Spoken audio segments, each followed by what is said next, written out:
Здраво Македонијо, брз четврточки преглед во вечерното шоу на некои од настаните кои привлекоа внимание минативе 6-7 дена. Како, например, како воопшто луѓе дојдовме до оваа ситуација. Истражниот процес, кој мора да биде непристрасен и целосен, се претвара во инструмент на политичко калкулирање.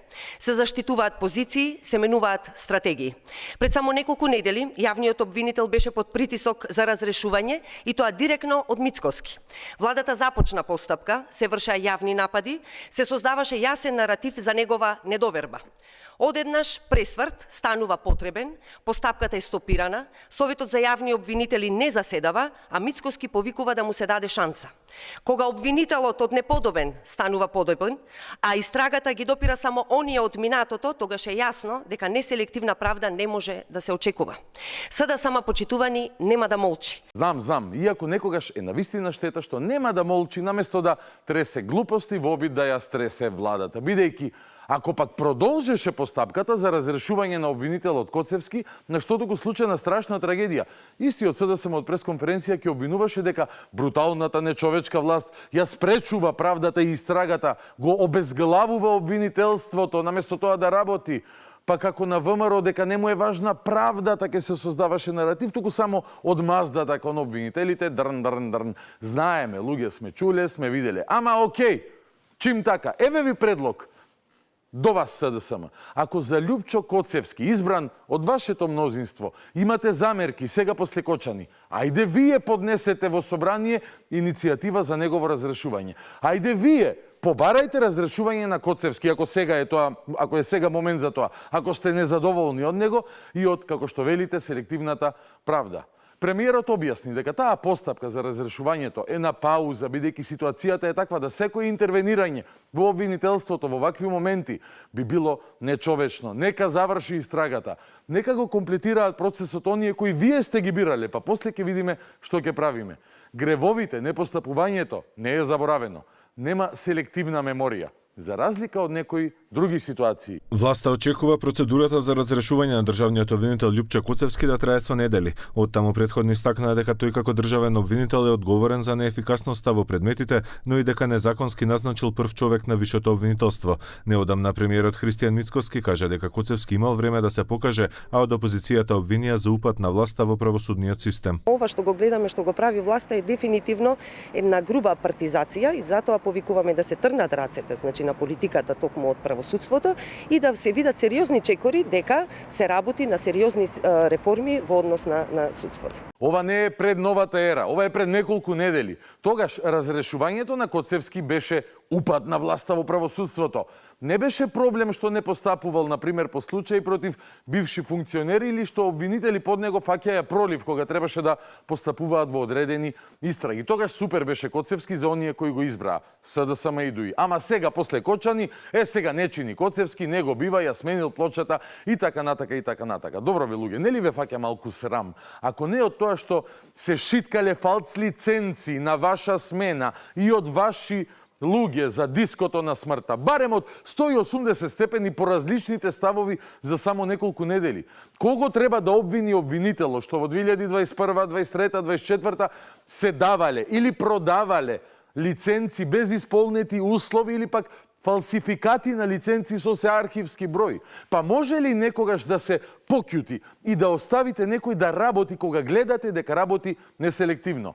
Не може, нормално, ќе ви одговорам јас. Чисто како подсетување, кој држеше прес на оваа тема, селективна, неселективна правда, пред 10 дена? Почитувани граѓани, почитувани представници на медиумите. Сериозноста на трагедијата во Кочани, која ја погоди целата Македонија и во која загубивме 59 млади животи, гласно повикува на непристрасна истрага за лоцирање на одговорностите од сите и без исклучок. Од она што досега се случува со текот на истрагата и зашто имаме информации, изразуваме длабока загриженост дека истрагата се води селективно и дека е насочена само кон поранешни функционери и службеници. Селективна правда не е никаква правда. Супер, така е. Селективна правда не е правда. Дали презема подопрен глас или допрен нос, обвинителот нешто за оваа комплицирана состојба во која е фатен младиот гласноговорник на неселективната правда, да го праша од кај си го купил ванилиниот шекер, можеби кој го инхалира, дали е доволно благ, вкусен, убав, дали го препорачува, или ако не го викнал обвинителот за тој случај, дали тоа е селективна правда? Еве идеја за нов прес утре, другари. Обвинете го Коцевски затоа што не го повикал Јончета на разговор. Уште подобро може и самиот Јонче да го обвини Коцевски за селективност затоа што се уште не го запрашал од каде се запрашувал со прашокот. Например, еве јас како новинар можам да поставам прашање на тој прес. А извинете, што мисли СДСМ за инцидентот во кој се појави една компрометирачка фотографија на интернет од висок партиски функционер, а имено вие, Јонче, кој е ставот на партијата? И вака би дошол одговорот. СДСМ бара целосна, независна и неселективна истрага. Правдата мора да биде задоволена и да биде еднаква за сите. Добро, добро. А што доколку нема никаква истрага за оваа фотографија на која имаме навистина забележана можна конзумација на бели прашкасти материи? Дали не преземањето на дејствија ќе значи дека се штитат функционери од поранешната власт, блиски до власта од како до сега времето? Што тогаш, господине Јонче? Доколку се штитат поединци блиски до власта, довербата на граѓаните по правосудниот систем ќе биде целосно урната, а чувството на неправда уште подлабочено. Така е. Ајде сега од истата говорница, зборувајте ми за правда, тивко, полека, или и за ова делово бело на Фрле јуниор треба да бидат уапсени актуелни функционери. Зошто да не? Нешто така како и да наговести праведниот Јон. Јон Фрчковски, кој вчера од партиска говорница во СДСМ изнесе обвинувања за текот на истрагата за Кочани, денеска си поднесе оставка од партиските функции, откако ВМРО-ДПМН го обвини за конзумирање дрога на работното место во партијата или во државната институција каде работи. Ниско и нечовечно е да се дефокусира јавноста за катастрофалниот начин на кој се води истрагата за трагедијата во Кочани, во која згаснаа животите на 59 луѓе. Тоа зборува за ДПМН, но јас нема да дозволам да бидам месо за јавен линч. За грешките од минатото и слабостите во младоста не се гордеам, но нема да бидам товар за СДСМ.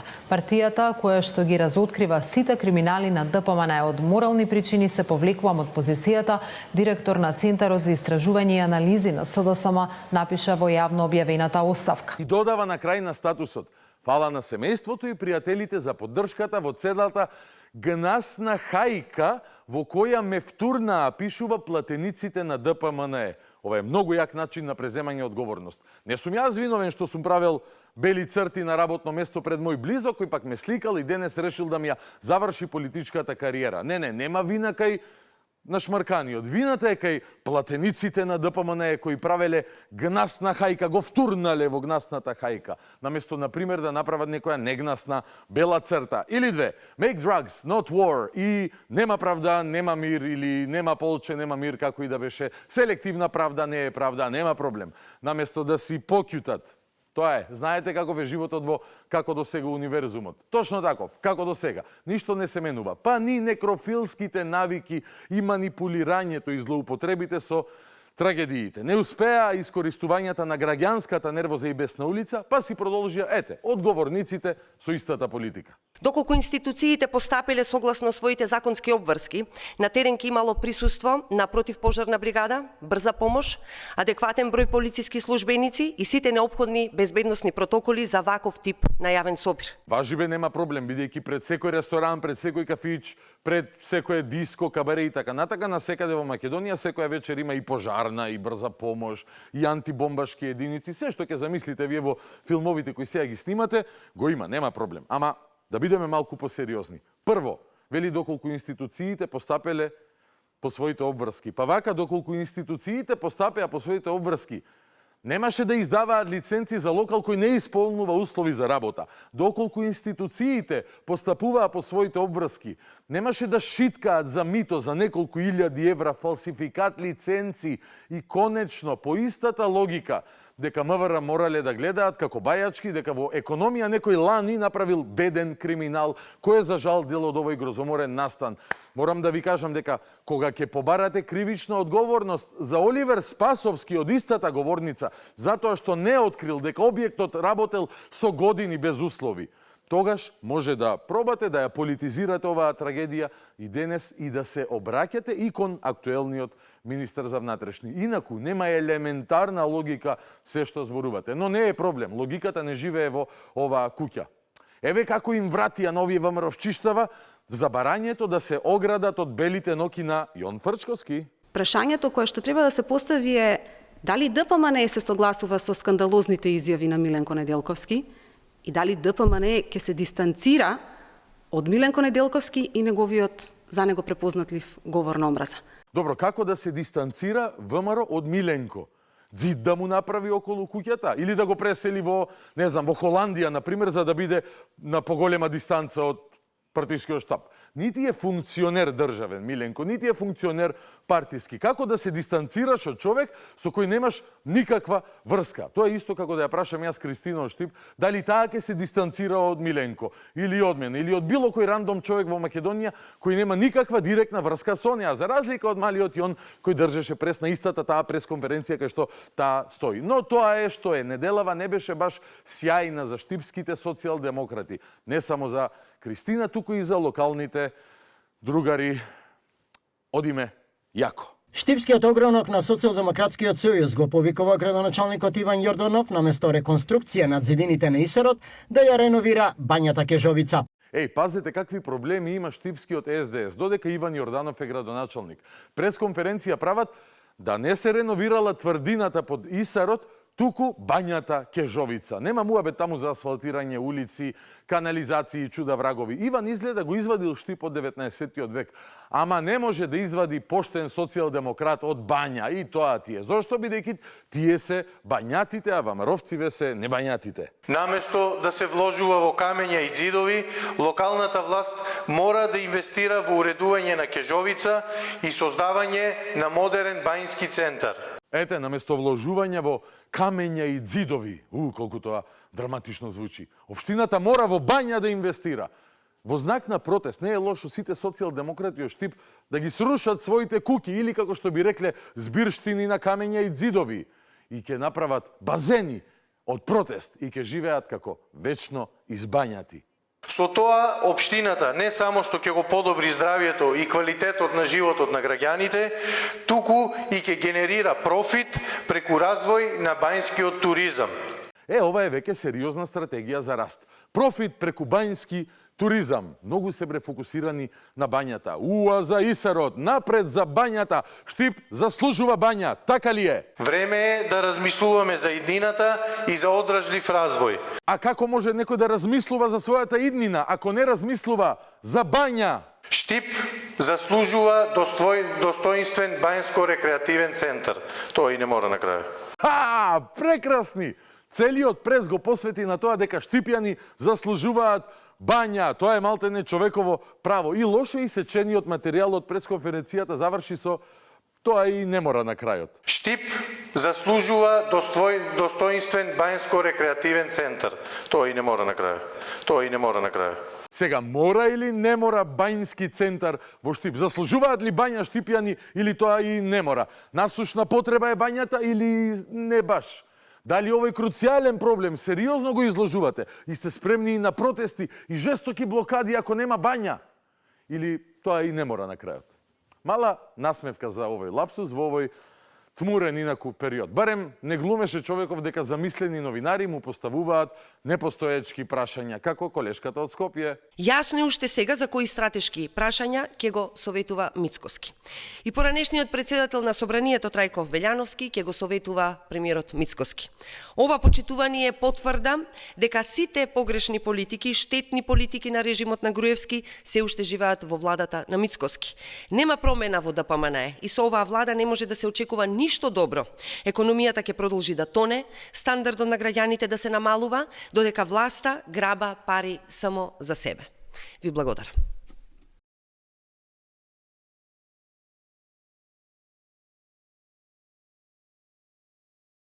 Може? Момент, секунда. Тоа е уште една скандалозна изјава на Трајко Славовски. Срамна, дрска и подценувачка е било каква закана за граѓаните да не бараат повисоки плати. Се лаже ДПМН ако мисли дека некого може да замолчи.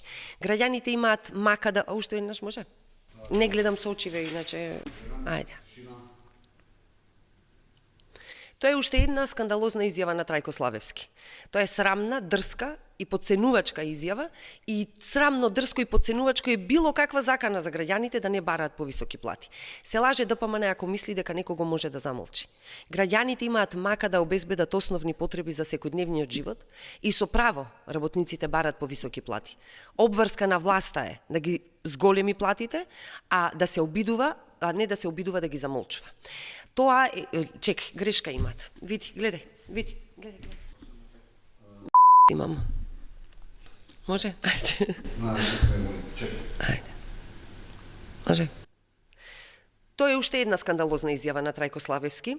Срамна, дрска и подценувачка е изјавата и срамна, дрска и подценувачка е било каква закана за граѓаните да не бараат повисоки плати. Се лаже ДПМН ако мисли дека може некого да замолчи. Сега пак имаме прашање и дилема, а прашањето е кој лаже? Лаже Мицкоски или лаже Славевски? Дали имаме други прашања? Ви благодарам. Животиште. Тоа е. А сега, мастер клас.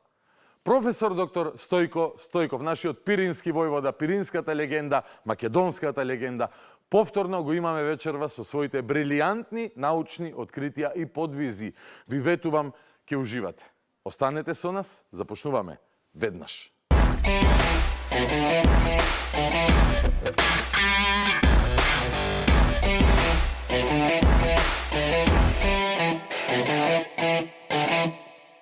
Вечерното шоу продолжува во студио со разговорот со мојот вечерашен гостин, како што ви најавив. Се враќаме на науката, а вечерва по кој знае кој пат, но никогаш доволно бројна пати гостува нашиот пирински војвода, професор доктор Стојко Стојков, човек кој што може реално да го наречеме експерт за многу работи, меѓу другото и за средновековниот период кој што си го обработуваме, меѓутоа се разбира и за како еден од најголемите борци за човековите права на македонците во пиринскиот дел на Македонија, денес во владение на Бугарија. Стојко, добро вечер, добре дојде. Добро вечер, добро те најдов. Сега да не ги провоцирам јас соседите и твоите сограѓани отаде границата, беа малце осетливи во оној период околу трагедијата во Кочани, нели? За секоја пофалба е тогаш реакцијата и на Бугарија, и на сите други држави, најаве за Бугарија посебна благодарност, ако сакаат ќе кажеме, сите се благодарни, сите го ценат, но имаше додуш Ангел Џамбаски не е некој на кој што би требало премногу му посветуваме внимание од аспект дека се работи за човек со изразити когнитивни способности, меѓутоа замери што на ТВ Алфа еден од тие денови, бидејќи бевме под посебен режим на програма во денови на жалост и добиваме некои насоки, инструкции што може, што не може да пуштаме. Филмови може да пуштаме. И македонскиот дел од Пеколот беше пуштен во еден од тие денови и имаше реакција ова властите во Скопје намерно го прават преку Алфа ТВ, демек сме пуштиле филм кај што Втора светска војна, бугарски фашисти и така натака, демек да не заборавил народот дека и овие што им помагаат, што биле, тоа се глупости и небулози, чисто, не знам дали ти се соочуваш со, или во кругот немаш такви?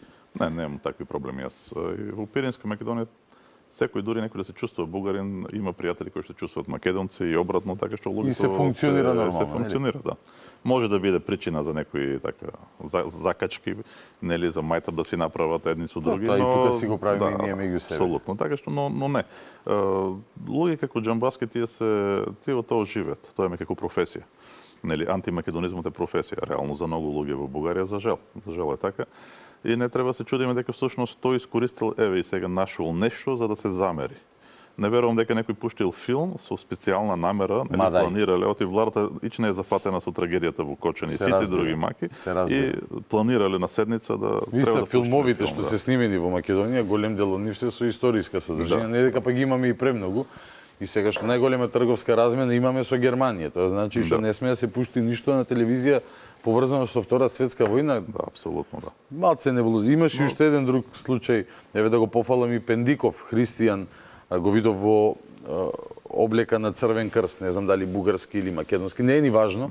Бил во Кочани, некој имаше постирано на Facebook, секоја чест така треба, такви односи треба да градиме, но објавата која што беше објавена беше иако беше тепан од антибугаристите пред 2-3 години, ма дај човече Боже. Какви антибугаристи? Не можам да ги разбирам. Но да, пред се сме луѓе. Мислам, тоа треба. Се разбира дека сме луѓе. Се разбира дека сме пред се луѓе, а покрај тоа што сме луѓе, ти си врвен научник, човек кој што сериозно добро ја познава генезата на македонското прашање, да кажам, и со тоа се бавиш и во средниот век, меѓутоа, ова го коментирам бидејќи ова е многу тазе од печатница излезена. Сосема тазе. Ке се запрашали гледачите што е ова. Ова е книгата Табу, време на страв и страдање, прогонувањето на македонците во Бугарија во времето на комунизмот. 1944-1989 година на македонски јазик. Можеби дел и од публиката наша е во посет на она големо издание Табу на бугарски јазик. Кога е издадена таа книга? Во 2014 година. 2014 година. Таа е доста поголема, меѓутоа сега во издание на Матица, голем поздрав и до прекрасните луѓе во Матица, до Раде Силјан, до Божин Павловски и до сите останати за подкрепата која што ја даваат, нели, во овој потфат. Ова нема да е прво издание, така? Не, ова е први том. Ќе биде неколку тома, бидејќи тие што ја виделе старата, таа беше голема, А4, дебела, тешка, но иако изгледа помала, и ќе бидат во повеќе дел, и всушност тоа е многу позголемо издание. 30 или 40% е зголемен материјал со нови спомени, нови во документи. Во суштина, што обработуваш ти во Табу, и да напоменам само за публиката, мислам, насловот е доволно воочлив, но конкретно се работи како за досиеа на луѓе кои што биле прогонувани во периодот на комунизам во Бугарија. За се тука се комбинираат спомени, лични спомени од луѓето, спомени од едни луѓе за други, поредко има такви, кога човекот е умрен, да речеме, и извадоци од досиеата на бугарски служби за безбедност за соодветните луѓе, нели како ги следеле, што им правеле. Тука се објавени исто така и судски пресуди. И има исто така и потврди од комисијата за кој што како точно се викаше, не се сеќавам сега, но таа плаќаше на луѓето што лежеле по политички причини во затвор. После падот на комунизмот тие беа признати и им плаќа некоја оштета и издава документ дека тој бил како потврда, политички репресиран, да, така што и такви документи има овде. И од многу агли фактички се гледа целата ситуација. И е неспорно. Сето внатре е неспорно. Веќе го имаме и ја имаме и проверката на времето. Во смисла дека 10 години никој нема реагирал дека тоа не е вистина, примерно. И како би реагирал. За еден човек има од неколку страни, од бугарските служби, од бугарскиот суд има, од бугарски институции, има негови спомени, од блиски спомени. Малку е тешко некој да каже нешто и никој ништо не кажал. Во суштина, зошто е суштински важна оваа книга во денешниот контекст? Па, ова книга собира во себе само врвот на ајсбергот, меѓу другото. Тоа врвот на сантата мраз. 2 или 3 тома ќе изгледат како нешто големо, но тоа е сосема мало е тоа. Ова екстрахирани се вака највпечатливите. Па повеќето или не се најдени работи или се изгубени. Јас додека ги истражував ова проблематика, можев да споредам на некои места од четите што ги има комунистичката партија и државна безбедност за промакедонски национализам и активности на ниво на година. И кога имаше такви, ги споредував со она што го имаме во книгата и се гледа дека многу ретко книгата одразува дури 30% од она што го забележувале властите. Некој пат пак и на 10%. Тоест, тоа фаќа може би околу 20% од она што се случувало, што страданијата после смртта на Сталин до падот на комунизмот, а најраниот период сосема слабо е застапен затоа што никој не ги собра кога требаше. Јас сум медиевист, тоа не би требало да ми е ниту работа, меѓутоа никој друг не се пати за тоа. И сум од Пиринска Македонија. Јас живеев со луѓе кои што страдале по такви работи. Еден од детските спомени ми е како татко ми го апсат, примерно. Значи, такви многу луѓе познавав и сватив дека никој нема да ги запише овие работи, никој нема да ги собере. И во еден момент како новинар почнав да собирам, меѓу другото само. Нели, и малку по малку се собра материјали и некои луѓе сами си ги објавија, така што тука се цитират книги, делови од книги, нели. И така се роди на крајот ово издание, но за жал беше прилично доцна. Многу од луѓето, особено од ранниот период, си има отидено. И јас имав и случај кога стигнав кај човек во едно планинско село во Благоевград, тропнав на врата, излезе керка му, кажав дека имам договорена средба, каже, вие сте дошли да зборувате, ама тој не може да зборува. И влегов и го видов човекот како буквално умираше. Аха. Да, значи стигнав доцна. И многу такви луѓе си отидоа, а и многу луѓе им беше страф да кажат. Сум се среќавал со луѓе кои што И после сите овие години? Да, уште ги им беше страф. Еден човек дури ми се јави на телефон, кога сфати дека сепак ми раскажал и сум запишал нешто, нели, ме молеше, те молам, немој, не пушти. И јас се што пуштив е, бидејќи ми имаше дадено пресудата и со негова дозвола се разбира, но ништо од тоа што тој ми го раскаже. Само кажав дека човекот така кажа, еве ја пресудата, секој да си преценува. Затоа што се плашеше дека во нивната група, тоа се обично групи, ретко се поединци, во нивната група има уште многу луѓе кои што им е страф дека ќе имат некои репрекусии, ако не би имале.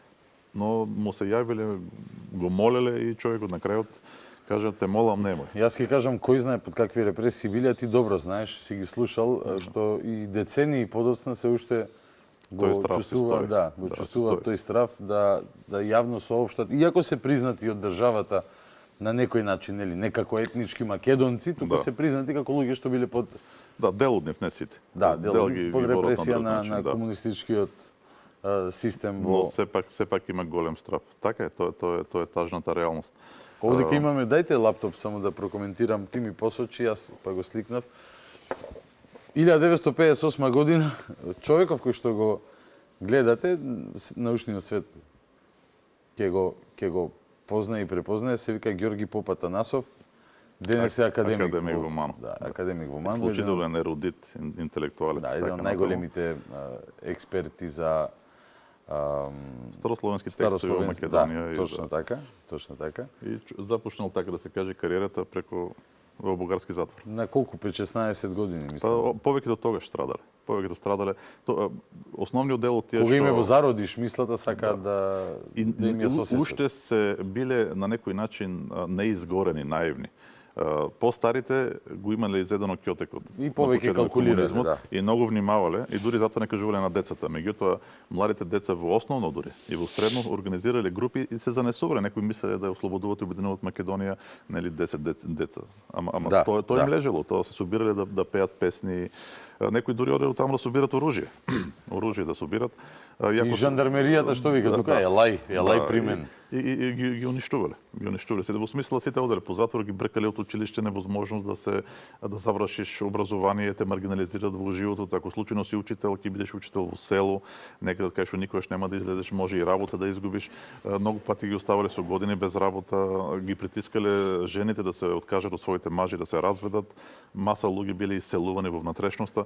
Тоа е една многу голема репресија. Јас не може точно се каже колку, но судејќи од тоа што е објавено во книгата и комбинирајќи со ова споредбата што има, што ја прави со бугарските отчети, некаде зависи, нели, минимално од меѓу 150 до 400 души лежеле само затвори или биле во логор период 1953 до 1989 година, без да ги броиме луѓето пред тоа кои што никој не знае колку се. Може да се и повеќе од овие. Бидејќи тогаш репресијата била најстрашна, тогаш во Белене лежеле, тоа е најстрашниот логор во Бугарија. Нели, на сликата која што имаме на корицата е симната од сајтот на Белене, јако веројатно не се однесува на Белене, но таа символизира ужасот кој што се случувал, но малото сликче од страна што го имаме долу, тоа всушност е карта на човек од Петрич кој што лежал во Белене. Тоа е грозоморен логор на реката Дунав, каде што добро, се не може премногу да зумираме, вака чисто поглед на луѓе, информативно ова издание може да се набави. Може во Матица веќе, да. Ова е еден од првите примероци. Да, еден од најпрвите примероци. Љубоморно ќе го чувам и благодарам што го донесе. Кој сака може во Матица да си го набави првиот том од книгата Табу, време на страф и страдање. Прогонувањето на македонците во Бугарија во времето на комунизмот. Бидејќи овдека зборуваме ние за факти, за наука, за докази. Апсолутни факти. Нешто многу интересно е, бидејќи има чудни обвинувања дека наводно овде има огромна репресија, нели, извршена. Обратно е, да овде Да. тврде дека ние овде како бугарите сме А вршеле. до сега не е објавена ниту една таква книга, која што е многу зачудува, Да, нели? да. Но без разлика тоа прашање може да се види дека каква голема репресија и константна репресија имала против луѓето со македонска самосвест во Бугарија. И наспроти тоа што официјално, нели, во пописите што биле послободни да може луѓето да се изразат како македонци, имало некаде под 200.000 биле, 187.000 е максимум од кој што стигнала таа бројка. И тоа на фонот на Бугарија малку 2%. Меѓутоа, иако се 2%, а да речеме роми или ромите, турците да не зборуваме, се многу повеќе, сепак овој оддел кој што се бавел со малцинствата од 60-тите години до 1983 година македонците биле главен таргет. Најмногу ресурси се издвоили за нив, најмногу агенти, најмногу случаи, најмногу групи, се е на прво место. И тоа е нешто неверојатно, бидејќи македонското малцинство во Бугарија прво не било некој кој што да ја загрозува Бугарија, но од друга страна кој седел зад него? Југославија евентуално, честно кажано не, бидејќи ги враќале луѓето што бегале преку граница назад на бугарите. Една Југославија која што била неврзана и релативно пријателска со Бугарија, значи ништо загрижувачко. Да. Од друга страна за турците стоела мокна Турција која што е членка на НАТО би требало да е прв непријател. И без разлика на тоа, ресурсот што бил издвојуван против турското малцинство и неговите пројави бил многу помал. Треба да започне така наречениот преродбенски процес што го памтиме од 80-те години со тие големите екскурзии. Тогаш веќе ќе успее да испревари. Значи може да замислиме каков ресурс бил фрлен против македонците. Преродбеничкиот процес инаку, односно преродбениот процес е она иселување на Не, тоа е односно покрстувањето кога на турското помаци турското малцинство. Помаците претходно, но всушност се започна со македонците. Дават бугарски имиња. Се започна со македонците, првите кои што беа преродени. Стојко јас мислам дека тоа е така бидејќи идентитетската парадигма на турците не е дека не комбинира со бугарската. Тие затоа ги насочили ресурсите кон македонците бидејќи ако си дозволат да признаат реалност македонска самосвест различна од бугарската, тоа ќе се коси со сето она што го правеле изминативе 150 години во кои што водели неколку војни за Македонија и како и ние во мирно добско време да живееме, нема секогаш светот да остане мирен, таква е историјата на човештвото. Докажува тоа, нема да види. И како да сакаат секогаш да си имате на отворена карта, да остане таму во подсвеста дека еден ден нешто и така натака. Па дури го фреймувале, бидејќи не сакале да кажат дека тоа е македонски национализам или дека тоа е македонска самосвест. Антибугарски? Избегнувале, обично избегнувале и зборувале за буржуаска идеологија, буржуаски национализам, антибугарска активност, сепаратизам, но имало од 60-те години се оформува една категорија и се вика промакедонски национализам. Промакедонски национализам. Промакедонски. Не е македонски, тоа е промакедонски. Тоа е многу интересно каков е тој пронационализам. Доста работи се интересни таму, меѓутоа зошто го зборуваме ова, бидејќи нашата цел е да ја откриеме вистината со помош на факти и докази, имајќи предвид дека и денес во 21 век реториката на бугарската политика кон Македонија, уште еднаш благодарам многу за помошта во пожарот, тоа не го менува фактот дека не го признаваат нашиот идентитет како што ние го поимаме и многу потсеќа на идентитетската парадигма на Путин кон украинците пред да ги нападне, например. Тоа е факт. Тоа што го кажуваше тој пред да ги нападне беше истото. Тие не се посебен народ, немаат свој јазик, така, ние полагаме право на таа географско име и така натаму. И тоа го правеле многу владетели низ минатото, или од кој ќе пред да освојат или од кој ќе го освоиле за да си оправдаат, нели, објаснува зошто другиот не треба да е посебен. Аквизицијата тоа е моја територија. Неговите желби се неосновани на другиот. Именно. И сега за таа цел ние повторно ќе одиме во средниот век. Да, се враќаме назад во средниот век. Историјата овдека се повторува, така. Да, и од мојата книга Многу имените други, нели, кој што се продава пресечна точка на другоста на средновековниот Балкан. За оние кои што можеби прв пат се среќаваат со ова, иако сме имале колку 7-8 емисии. Доста. Да. Во суштина на еден многу интересен научен метод ти ја објаснуваш другоста, што значи тоа, дека често нели изворите нема да кажат овде до нас живеат тие и тие или македонци, но ќе кажат овде до нас живеат некои други различни од нас, околу концептот на другост. Да, идејата е дека обично немаме самоопределба во изворите. Така е, Многу да. ретко некој ќе каже јас сум таков. Тоа се исклучително ретки случаи само од елитите. Меѓутоа имаме многу пати користене луѓето кои живеат дека ови ето кои живеат такви, таму живеат онакви. Тоа не значи дека тие луѓе така се викале, тоа лесно се докажува дека најчесто не е но така. дека биле различни. Ама тоа значи кога му ставаш име, ти кажуваш тој не е од нашите, овој е различен. Сега кога комбинираш сите такви, нели, без да се водиш од имињата директно од сите такви, и се добиваат зони на другу, се гледа дека нели докаде спротивното нашкоста докаде оди, значи тие веќе таму се други, тука запира нашата зона. Кога сметаш за наш, кога сметаш за друг, да. На кратко да подсетиш со што се занимававме изминатите епизоди. Да, значи едно од прашањата кое што е многу важно во врска со ова со другоста, тоа е лојалност. Тоа е поврзано како со нашкоста малку. И сега и тоа го работевме минатиот пат. На кого му било лојално населението во Македонија. И сега зошто е тоа толку важно? Важно е затоа што тоа е едно од многу малките работи кои што може да ја проследиме. Значи само свеста многу тешко може да ја проследиме, може да проследиме лојалност и другост. Тие се работи кои што отприлике можеме, така што лојалност е вториот елемент, клучен елемент за практично ништо не го прави некој друг и различен од тоа што е лојален на нешто друго. Точно. Друг фудбалски тим да речеме и готово. Така е, така е. Да, и именно тоа го гледавме во средниот век, тоа значи по нас сваќање кое што го имале луѓето дека лојалноста покажува на кој од Бога даден народ на некој владетел му припаѓаш и се согласен да припаѓаш. Добро. Бидејќи така е свеста. Бог му дава на владетелот народ, може да од секако етничко потекло, не е битно, но му дава народ да владее со него и сега ако ти си лојален тој владетел, значи припаѓаш на тој народ. Тоа е од прилика. И по-конкретно поминавме ранниот период, ранниот среден век и таму читавме од бугарски научници, нели, како тие интерпретират односите на луѓето во Македонија и бугарското канство и видовме дека имате една многу романтична слика. Доста романтична. Да, бугарските канови, желба на животот им била да обединат Мизија, Тракија и Македонија, нели, тоа што сега бугарските Тоа научниците сега го толкуваат, го проектираат во средниот век, дека обратно словените во Македонија умирале да се присоединат кон бугарската држава и постојано се бореле тоа да го направат, иако немаме такви податоци. После читавме извори во кои што се гледаше дека тоа апсолутно нема врска, дури напротив. И според историските извори всушност словените се генерално не е лојални спрема било кој, некој пати спрема себе си не се лојални, до таква степен се анархични и јасни знаци има дека не биле лојални ниту спрема Бугарија, ниту спрема Византија. Понатаму зборувавме за комитополите, нели востанието на комитополите, дека тоа всушност е израз на нелојалност и спрема Бугарското царство и спрема Византија. И двете и така се појава тоа царство.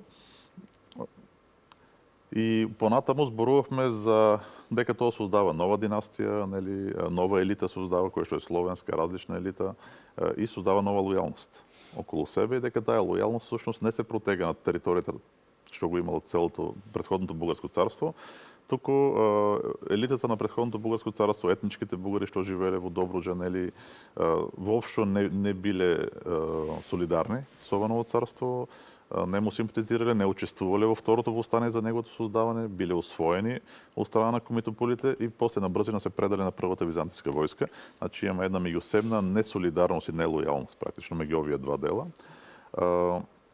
И понатаму видовме исто така дека мислам стана бидејќи многу пати го постава тоа прашање нели за земање на круна бугарска од страна на за Самуил, за тоа често го кажуваат, дека тоа всушност нема етничко значење во тој среден век, таа империјална титула и како дополнителен пример сега може да се спомне дека кога паѓа царството на Самуил, во Византија аристократијата која што е одведена таму како некој вид заложник, меѓу нив се и синовите на Јован Владислав, еден од нив Прусијан, кој што практично е престолонаследникот на царството на комитополите, ќе се обиде да стане византиски император. Византиски. Да, тоа нема било проблем. Преку женене со една од принцезите од македонската династија, преврат и тој би станал соодветно новиот император и сега ќе изборувавме за што? За императорот Прусијан, нели така? Но добро, се тие се толкуваат како што им одговара, но ние, односно ти, со помош на наука, докажуваш, доаѓаш блиску до фактичката состојба. Колку што е може, колку што е може. Колку што е може. Да. Океј. И не знам дали тоа спомнав минатиот пат, меѓутоа е важно дека кога зборуваме за лојалност, нели, не спрема традицијата особено на бугарското царство, се забележува дека комитополите не покажале таква во една суштинска смисла во однос на светците. Тие ќе пренесуваат светци во својата престолнина, многу. Свети Ахил од Лариса, пример, ќе го пренесат. Ќе пренесат Свети Трифон од Котор, Свети Регинус од Скопел и Свети Диодор од Трики. А посебно што тука се и моштите на Свети Климент. Меѓутоа, кои нема да го пренесат? Светиот цар Петар, бугарскиот единствен всушност легитимен цар, ниту пак Борис, покрстителот. Значи, нема воопшто да ги пренесат во својата престолнина, и тоа значи многу. Не само нема да ги пренесат, туку нема да бидат вклучени и во синаксарите, тоа е список на светци и празници кои што се стават. Да, има и таков податок дека ги немаат во... Па има во синаксарот на Семановото Евангелие, кој што е глаголски споменик, еден од најстарите. Сега се спори дали е непосредно од самиот Самуилов период, нели? Може би користен и во неговата црква, или веднаш потоа, но без разлика одразува ист сентимент. Тука ќе ги најдеме Свети Кирил и Методий. Свети Кирил и Методий ги има, Свети Климент, Тевриополските маченици, но царот Петар Борис, нема ништо. Кој исто така сугерира на каде реално е насочена традицијата и лојалност. Интересно. Да, и Ова за сите, сега зборуваме за нешто што е многу различно од некоја политичка изјава на оние што им ставаат вето дека Македонија има 1300 години бугарска историја. Добро, мајсторе, терај. Ајде да видиме што се случувало. Да. Токму во периодот кога тие си ги бараат своите најрани корени на поврзаност со нас. Како тие романтичарски погледи на бугарските историчари кои што не кореспондираат баш со многу слабо кореспондира всушност.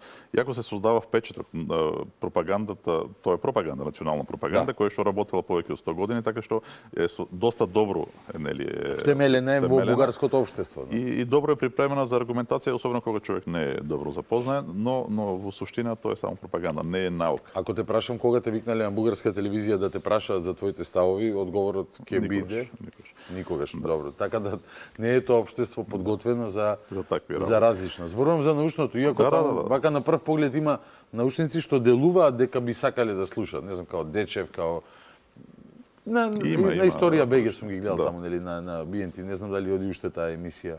Не сум сигурен дали. Но вака на прв поглед делуваат отворени со отворени погледи, ама па ако треба да се разменат мислења, да се полемизира, нема баш успех во битката. Дури не е историчар, нешто сосема друга работи, надворешна политика, овај, како се викаше, Иван од Цинцинати. Да, ми текнува кој е, да. Да, сакав собрание да ги спојам на една, аргументирана размена тука. Првиот обид беше неуспешен, за вториот Иван Иванов ли мислам беше. Да, проштеве ако гледаш Иване сега. За втората средба закажана, се надевам дека ќе дојде до неа. Бидејќи на крај на денот, колку год политиката се занимава со политички тези и со пропаганда, ако нас ни е целта како луѓе да се почитуваме, не мора да се сакаме премногу или не знам колку да се зближуваме, иако зошто не, но да се почитуваме елементарно, базично, мора да се надминат некои табуа. Така, апсолутно. Така да ајде да поработиме на случајот, професоре. Во врска и со тоа што го спомна Богдан, Иван Динев Иванов. Никогаш немало во Бугарија некоја емисија за историја на која што да ја поканат македонски историчар. Тоа е, а многу се зборува за Македонија, но никој не ги поканил. Памтам дека еднаш го прашаа на телефон, додека се уште имаше таа практика да се јавуваат во емисија, Божидар Димитров. Зошто не поканите некој македонски историчар? И неговиот коментар беше бидејќи тој ќе лаже. Колку лесно е така. Да, лесно, браво. Лесно. Имаше еден обид, мислам, во Македонија да се направи една таква емисија со Божидар Димитров, со Ѓорги Марков академикот и од наша страна исто имаше историчар, еден од Србија, но во последен момент Божидар Димитров доби некој срцев напад, влезе во болница, овој другиот го снема и не се случи ништо. Значи, тоа е, за жал е тоа, убаво е да има некоја по-реална дебата, но што ќе добие Бугарија ако дозволи такво нешто? Луѓето ќе почнат да се сомневат во сите тие теореми кои што сега ги дават како аксиоми. Нели, сите овие пропагандни клишеа. Тоа е така, тогаш треба да се прво да се променат аксиомите кои што ги поставуваат. Да, точно. А не се оди во таа насока, бидејќи очигледно и во Бугарија да се биде професионален македонски бугарин или како и да е тоа, е доходовно. Со децении наназад, сакам да кажам. Па има луѓе кои што тоа живеат. Државната безбедност, нели, одамна се занимава со... Да, тие присуствуваат на сите наши собери. Кога да собереме, има неколку цивили кои што доаѓаат. Значи, ако не сме ние каде ќе појдат. Мислам да ги ротираат, пошто ако пуштаат еден ист, може да го преобратат. Ги ротираат. Тие се препознаваат, не е нешто многу тешко да се препознае, особено добро, да не влегуваме. Да, добро, шегата на страна. На страна, да. Професоре, почнуваме ли со часот? Океј, продолжуваме. Уште нешто за лојалноста под или на комитополите. Докаде се создала некоја лојалност спрема нив? Има вустани, очигледно луѓето се настроени позитивно спрема нив. И сега може да се проследи тоа кога си поставим прашањето на кои места доаѓал само или некој друг од комитополите да ги брани кога се нападнати. Добро. Не на секаде доаѓале. Интересно. Да, и тука може веднаш да ги хронолошки подредено, тоа се градот Средец, Копје, Беласица, воопшто Струмичко и Пелагони. Значи тука се места каде што се имало одбрана. Има други нападнати како што е Плиска Преслав, таму нема да отиде Видин 9 месеца под обсада, нема да појде да го спасува, нели? Добре. Но тоа е јадрото, тука е јадрото на државата. Друго е спротивно, кои места дале најсилен отпор, а кои се предале, и тука примерно може да ги видиме дека во кои ситуации? Кога се нападнати од Византија, има градови кои што се бранат многу упорно. Има градови кои што директно требаат бело знаме. И сега тука може да ги видиме дека примерно Воден давал силен отпор, Струмица давала отпор, градот Сервија, Серфидже во турскиот период, не знам како е сега во Грција. Моглен бил голем град, срушен е на крајот, самиот Охрид, градот Перник, градот Видин исто така 9 месеци. И тоа ќе ни направи, ако ги надземеме така како некоја линија, тоа е отприлика поранешната југословенско-бугарска граница, ама малце понаисток. Со можеби 30-40-50 км понаисток. Понаисток, како што кажав и минатиот пат, Плиска и Преслав воопшто без отпор се предале. Значи старите бугарски престолнини во првиот случај кога биле нападнати од византиска војска се предале и византиската војска се вратила без да биде уштетена. Зошто е тоа така, што мислиш? Мислам дека тие не ја препознале оваа држава како своја, веројатно, особено ако Самуил ја земал бугарската круна, за нив тоа било скандалозно. Човек кој што воопшто не е никаков бугарин, не е роднина, тоа го знаеме сигурно, не е роднина на бугарската царска династија. Тоа директно го пишува во изворите. Сите биле изумрени веќе од таа династија. Немало роднини. И сега наеднаш човек кој што нема никакво право, веројатно од нивна гледна точка, си присвојува титула и сака да се преправа на некаков си нивен владетел. Не го признаваат тоа. Да, и тоа не тука кај нив и не земејќи нивната елита, туку таму некаде далеко на запад во планините на Македонија, а тие се некоја си периферија. Тие претпоставам дека биле горд народ. После 200 и колку години држава да имале царство, тие биле горд народ, сега таму некој парвенио, сега ќе сака да земе и затоа веројатно се предале, претпоставам. Порано бил да останат под Византија по-непонижувачки, отколку се борат за... Добра поента. Да. Добра поента. Сега, уште може да судиме и по тоа после падот на царството, каде ќе се прошират востанијата за неговата обнова. И сега да видиме тука мал проблем има со мапите. Добро, која мапа ја бараме? Ајде јас. Мислам дека тука конкретно мапата е... PDF-от? PDF. Востанијата? Да. Дај, режија, дајте лаптоп. Ова е кога некој набрзо нацрта нешто. Ама супер е. Па ова е наука, бе. Печатиш мапа, означуваш. Да, еве сега со непрекината линија, тоа е востанието на Петар Делен од прилика. Со полната линија, така. Прекинатата што е? А внатре е? На Ѓорги Војтех и на Ѓорги Војтех, добро. Сега гледаме дека тие не одат на исток во тоа што го викаме Бугарија, освен дуре регионот Софија. Миличина е Охридска архиепископија границите на Петар Делен. Да, не токму така. Така? И токму тоа го нарекуваат во изворите, кога зборуваат за востанието на Петар Делен, кажуваат се крена на востание целиот бугарски народ. Сега гледаме кај е целиот бугарски народ. Да, ево, Белград. Таму кај што е архиепископот на цела Бугарија, нели? Со Белград, со Ниш и така натаму. Да. Тоа е перцепцијата. А од другата страна гледаме така овие востанија за обнова на Самуиловото царство во 11 век, но и воопшто востанија викани во изворите бугарски во тој период се овие. Што не се баш воопшто не вклучуваат Бугарија, освен најкрајниот, нели. И линијата совпаѓа со тоа што зборувавме, нели, за каде дале отпор. Да, гледаме точно исто така. Точно така. Имаме востанија, ќе зборуваме понатаму за нив гледаме во денешна Бугарија, меѓутоа тоа се востанија кои што се на сосема други луѓе, имаме миксоварвари, павликјанци, македонци, нели, од темата Македонија, таму има востанија, никој не ги нарекува тие востанија бугарски. и никој од нив не си поставува воопшто за цел да обнови некакво бугарско царство. Нели? Така што Добро. гледаме докаде е лојалноста. Добро, разбирам. И сега тука се поставува еден многу интересен проблем. И некој пат и странци кога истражуваат, бидејќи за нив ние сме странична тема. Не е нешто важно да се не придава фокусира, толку фокус голем, да. Но некој пат и тие испаѓаат во таа илузија, да ја наречеме, кога ќе се искомбинират овие востанија кои што ги спомнав, и ако се додаде на тие востанието во 1185 година, кога се преку кој на крајот се обнова Бугарско царство, нели второто Бугарско царство, ќе ги искомбинират и кажат, па еве, имаме значи луѓе во Мизија што се борат, се викат бугари, сакат да има бугарска држава, има луѓе во Македонија, значи гледаме дека има една традиција, веројатно еден народ, еве, нели? И така се доаѓа до идеја дека меѓу првото бугарско царство и второто, значи имаме една целосна линија, една традиција на народна да ја наречеме. Така сака да ја врзат приказната. И така се врза приказната. Добро, сега во Тракија нема никакви бугарски востанија, нели? А во Србија има бугарски, значи тоа малку е нарушува сликата, но бугарски од кој бугарски наречени бугарски. Наречени бугарски. Значи, тоа е многу, не се бугарски затоа што луѓето се бугари, туку така се етикетирани во изворот. Се крае на бугарите, пример. Добро. Нели? И тоа е тоа, но зошто така ги етикетира изворот? За оние кои што не разбираат? Па, по иста причина за кој што ќе видиме дека ги вика македонци во темата Тракија.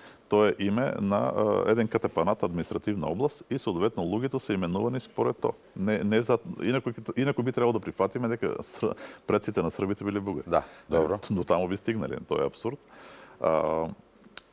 И тој впечаток е лажен. И зошто е лажен? Затоа што тоа е како би да гледаме на многу ниска резолуција. Ептен ја симнуваме долу без да гледаме никакви детали. Да, изгледа. Еве, тука има едно, тука има една, тука има, да. Со големи коцки. Да, еве, така не изгледа. Но тоа воопшто не е така. И сега ќе влезе малце понатаму. А конкретно бугарските историчари пак, за да може да направат врска, уште подобра врската, ќе вклучат едно востание на Нестор од 1074 година во Мизија, ќе се обидат и него да го вклучат, нели, за да кажат дека еве имаме востанија и во претходниот период. И некој прави впечаток дека во 11 цело време дека се во 11 век во таа страна кај што видовме нема бугарски востанија. И сега ќе спадне тука имало на почетокот, таму има на крајот, малце не е добро. Ставиме едно тука на почетокот и веќе изгледа по-солидно. И сега тука може да погледнеме, конкретно има една мапа Бугарија под византијска власт. Under Byzantine rule. Само секунда, И тој инаку е од отласот по историја на Бугарија за средните училишта. Ова, така? Еве сега, кога ќе разгледаме овде, баш се создава таа илузија. Во 11 век гледаме каде има бугарски востани. Добро. Проблемот е што всушност оно востание во Мизија не е бугарско воопшто. Ама воопшто не е бугарско. И ќе може да прочитаме и за него. Така што ако земеме овој Нестор. Да. Тоа е востание на Нестор, нема никаква врска. Сега ќе читаме баш кој е Нестор, што е Нестор. Добро. И ама така погледнато се, еве, бугарскиот народ горе долу, нели? Тука е Мизија, Тракија, Македонија. Да. Всушност воопшто не е така, мислам. Тоа е кога зголемиме резолуцијата ќе видиме дека воопшто нема врска. Во 11 век има востание кај што претходната мапа што ја покажав, само во Србија практично и Македонија, кои што се викани бугарски, воопшто во Бугарија такви нема. Еве ги тука ги имаме, нели? Да, и тука ги има, плюс во 12 век веќе нема никакви бугарски востанија во Македонија, толку е и нема да има повеќе. До тука ќе биде се. И мислам, добро, чекај да прочитаме толку до вама, па така? Добро. Да прочитаме сега во изворите. Ајде. Да видиме какви се тие востанија кои што се случуваат во 11 век во денешна Бугарија. Добро. Кои со каква цел се кревал, зашто се борел, така? Еве да видиме првото востание. Ево првото е востание на македонците во Тракија. Михаил Псел, тоа е изворот. Да, тој е авторот, еден од најголемите научници на Византија, има своја историја. Добро. На императорите византиски. Тој пишал, да читам. Да. Лав, а пород Торник. Што е Торник? Тоа е името на родот. Торниците. Живееше во Адрианопол и беше исполнет со македонска дрскост. Тогаш околу столицата имаше големо мноштво македонци. Македонците кога решија дека тоа е одамна бараниот случај за побуна, стигнаа во Македонија, го направија Адрианопол своја тврдина и веднаш се зафатија за делото. Повеќето македонци, кои се луѓе исполнети со ароганција и дрскост и кои се навикнати не на војничка простота, туку на груба градска распуштеност, слегува од коњите и игра оро пред очите на сите. Тие измислуваа подигрувачки песни за императорот. Удираа во такт земјата со нога, пеејки и чекотнејки се. Значи гледаме дека во Тракија има македонско востание со македонци кои што дури ја играат оро и така натаму, човек би ги замислил како некоја етничка заедница. Не се, тоа се луѓето од темата Македонија. Така тема Македонија, Византија. Тоа е административна единица која што се вика Македонија, соодветно луѓето се македонци. Така е. Да видиме ова востание на Нестор за кој што Истото важи изобратно, кај што е тема Да, па тие затоа се да. бугари, затоа што темата е Бугарија. Така е, да ги разјасниме позициите. Востание на Нестор, ова е она што го зборуваш ти, дека им е измислено чисто колку го додава за да покаже дека има некое бугарско востание и во 11 век. Бидејќи е чудно зошто од таа половина на бугарскиот народ 150 години го молчи, воопшто ништо не прави, а тука се бунат, па после најнаш сега само тука се бунат, па тука не се бунат. Мислам тоа би направило впечаток на некој кој што има подобра перцепција. Добро, а сега да видиме, претпоставувам ќе дознаеме нешто повеќе за востанието на Нестор. Извор е Михаил Аталијат. Аталијат. Да, тоа е еден судија кој што напишал историја, некој византиски од тогаш. Од кога датира неговата? Па неговата од крајот на 11 век, така што е многу блиско до. Значи тој скоро современик. Да, скоро современик. Добро.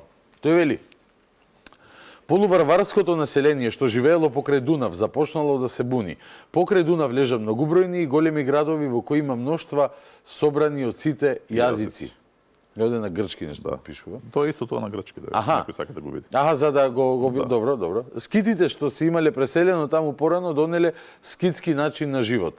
Нестор печенезите. Да. Нестор водел потекло од илирите. Открил дека местните жители многу малку или воопшто не обраќаат внимание на ромејскиот император.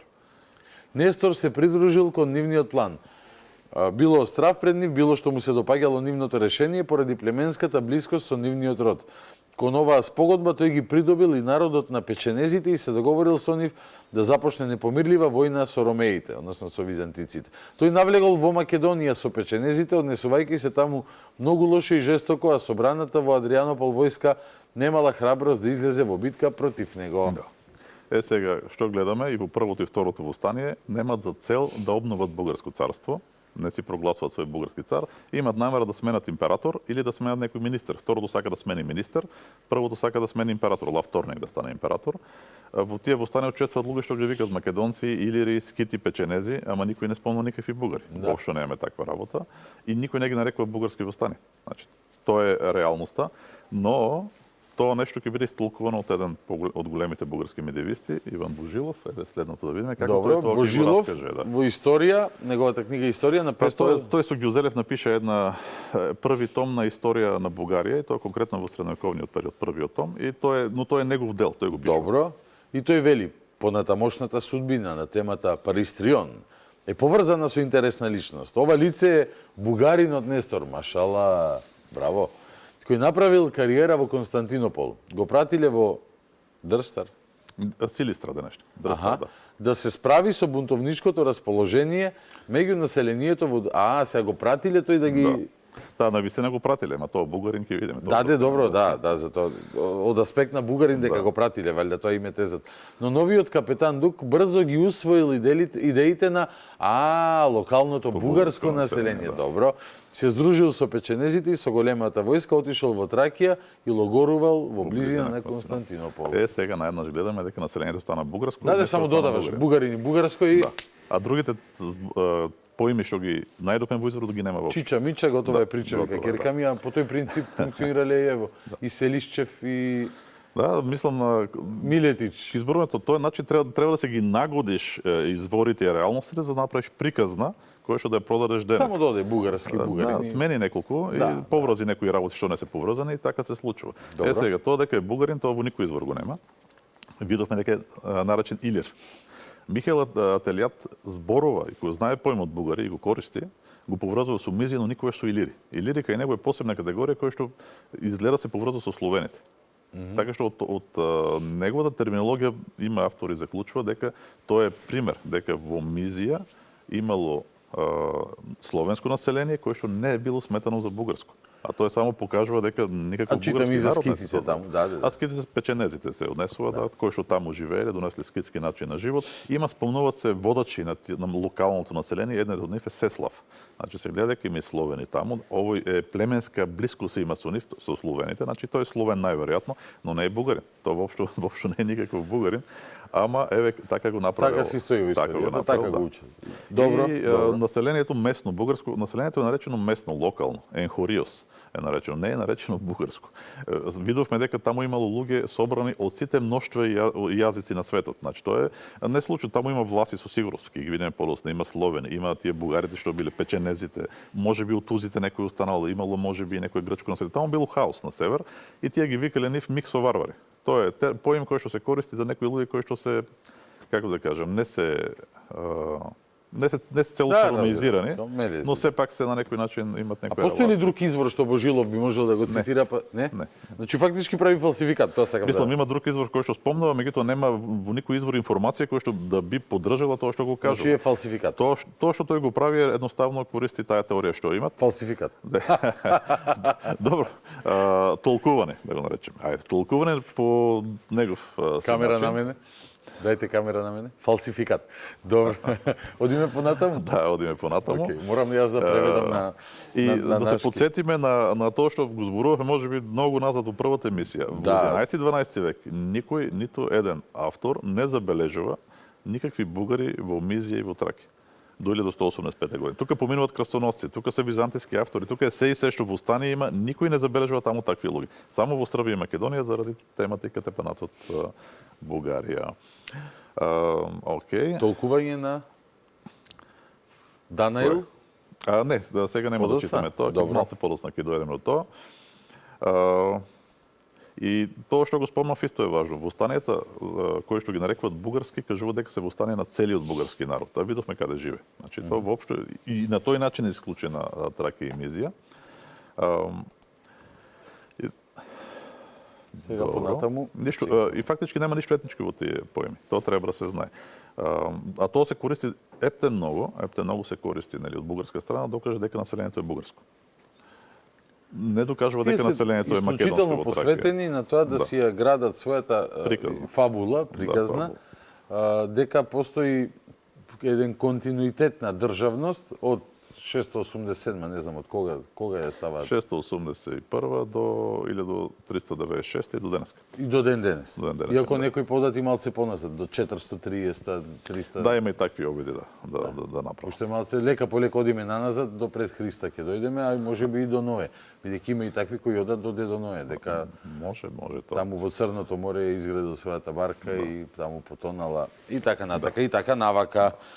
Добро, но тоа кога ќе занимаваме со комичната страна на историјата. Тука сме за наука, докази и факти.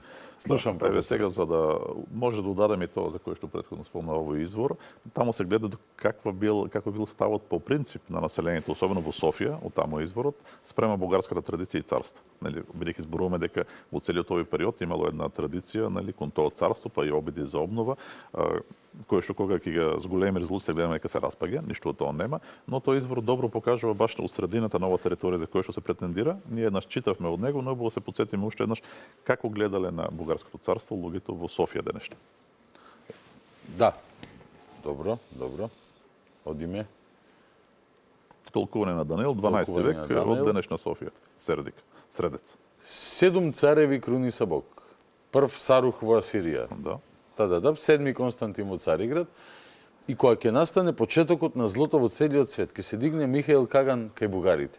И не им беше дадено на бугарите царство, но со насилство го придобијат. Тогаш ќе се крене брат против братот и град против град, земја против земја. Симеон ќе владее 30 години, а по него Петар. И ќе се подигнат после нив 12 цареви и ќе започнат да зборуваат јас сум, а другите јас сум, зашто тие се мачители. Гледаме каква визија има за бугарското царство. Во средновековен контекст тоа е најтешката осуда што може да се даде. Не е дадено од Бог тоа царство. Со насилство. Тоа е најлошото нешто што може да тоа е тотално незаконско царство. Тоа е и гледаме дека тие се насилници и така натаму. А спомнатите по име сите се од првото бугарско царство. Еве Михаил Каган всушност е Борис. Значи не го спомнуват, тој се појавил кај бугарите. Видовме Симеон и Петар, практично тие се именувани, гледа каков е односот дури во Софија денешно. Нема некаква лојалност и традиција спрема тоа царство. Ниту кај комитополите имаше реално, ниту има во населението во Софија. Сега, исто така, тоа е сега многу важен момент. Така наречените бугарски востанија во Србија и Македонија, всушност си поставувале за цел не по принцип обнова на бугарско царство, а обнова на царството на комитополите. И тоа е многу важна разлика. Значи, секој пат тие се водени од представник на таа династија. Ако немат си земато странство, да речеме, како што ќе биде Бодин, кој што и доаѓа од Зетел, Црна Гора денешна, но има далечна крвна врска со комитополите, таков ќе биде Петар Делен, кој што ќе дојде од Унгарија фактички, и единствено кој што ќе се обиде во тој период да стане цар, нели без да е од таа линија, Тихомир ќе биде убиен со камење во Скопје од востаниците. Значи сите тие биле обиди да се обнови царството на комитополите, не биле обиди да се обнови по принцип бугарското царство, и тоа се гледа и од следното кое што е многу важно, а именно дека кога ќе се претопи ова династија, и тоа делно ќе се претопи во управувачката династија во Константинопол, на комнините повеќе востанија нема да има за обнова на тоа царство и лојалноста ќе се сврти спрема Константинопол. Бидејќи таму веќе има човек кој што има луѓе кои што сега тоа крвта е многу малку што е во нив, ама важно влече важна во тој период, така. Важна и готово. Лојалноста ќе се пренасочи целиот следен период, ако зборуваме за некаква лојалност, иако тоа е малку релативно, но таа е насочена спрема Константинопол. Нема да биде ни спрема Второто бугарско царство, востание спрема Србија, спрема никој, само во тој правец. Така што и тоа ќе се покаже за време на тоа востанието на Сасанидите, кој што е во крајот на 12 век, ќе се развие во денешна Мизија и кој што на крајот ќе доведе до создавање на Второто бугарско царство. Тоа нема се прошири во Македонија, исто како што порано востанието кои што беа во 11 век не се ширија таму. Овде исто така нема да се шират. 12 век воопшто нема веќе, после 1100 година и новата династија во Константинопол нема да има никакви повеќе востанија за обнова на било какво бугарско царство. И тука може да видиме дека нема нешто единствено во сите овие територии, ниту како традиција, ниту како лојалност, ниту како востание, како акција, како действие, кој што да може да кажеме дека има нешто едно, има еден народ. Всушност нема. Кога зголемиме резолуцијата, ништо од тоа што се претендираше не останува. Инаку, ако ја примеме логиката која што се користи, нели, од колегите од Бугарија, дека тоа се етнички имиња, тогаш би требало да заклучиме дека србите и предците на денешните срби и македонци представувале еден народ кој што се викал бугари во средниот век, ама тој не се јавува предок на денешните бугари. На денешните бугари нивните предци воопшто не биле бугари во тој период. Значи тогаш поимот бугари што тие го користат, нели, како пропаганда од тој период за нас, не е поим кој што изразува заедништво со нив. Тој е поим кој што изразува различност, разграничување. Друго се тоа. Тие се други, ние сме, не ние, но тие предците кои што живееле тогаш се други, различни категории. И уште нешто интересно е тука, многу луѓе не знаат. Од сите овие од среден век извори што ги користат, особено византиски, нели, за докажување на бугарскиот карактер на населението во Македонија, тие 90% се настанати во еден многу краток период, меѓу 1500 и 1111, 12, 15.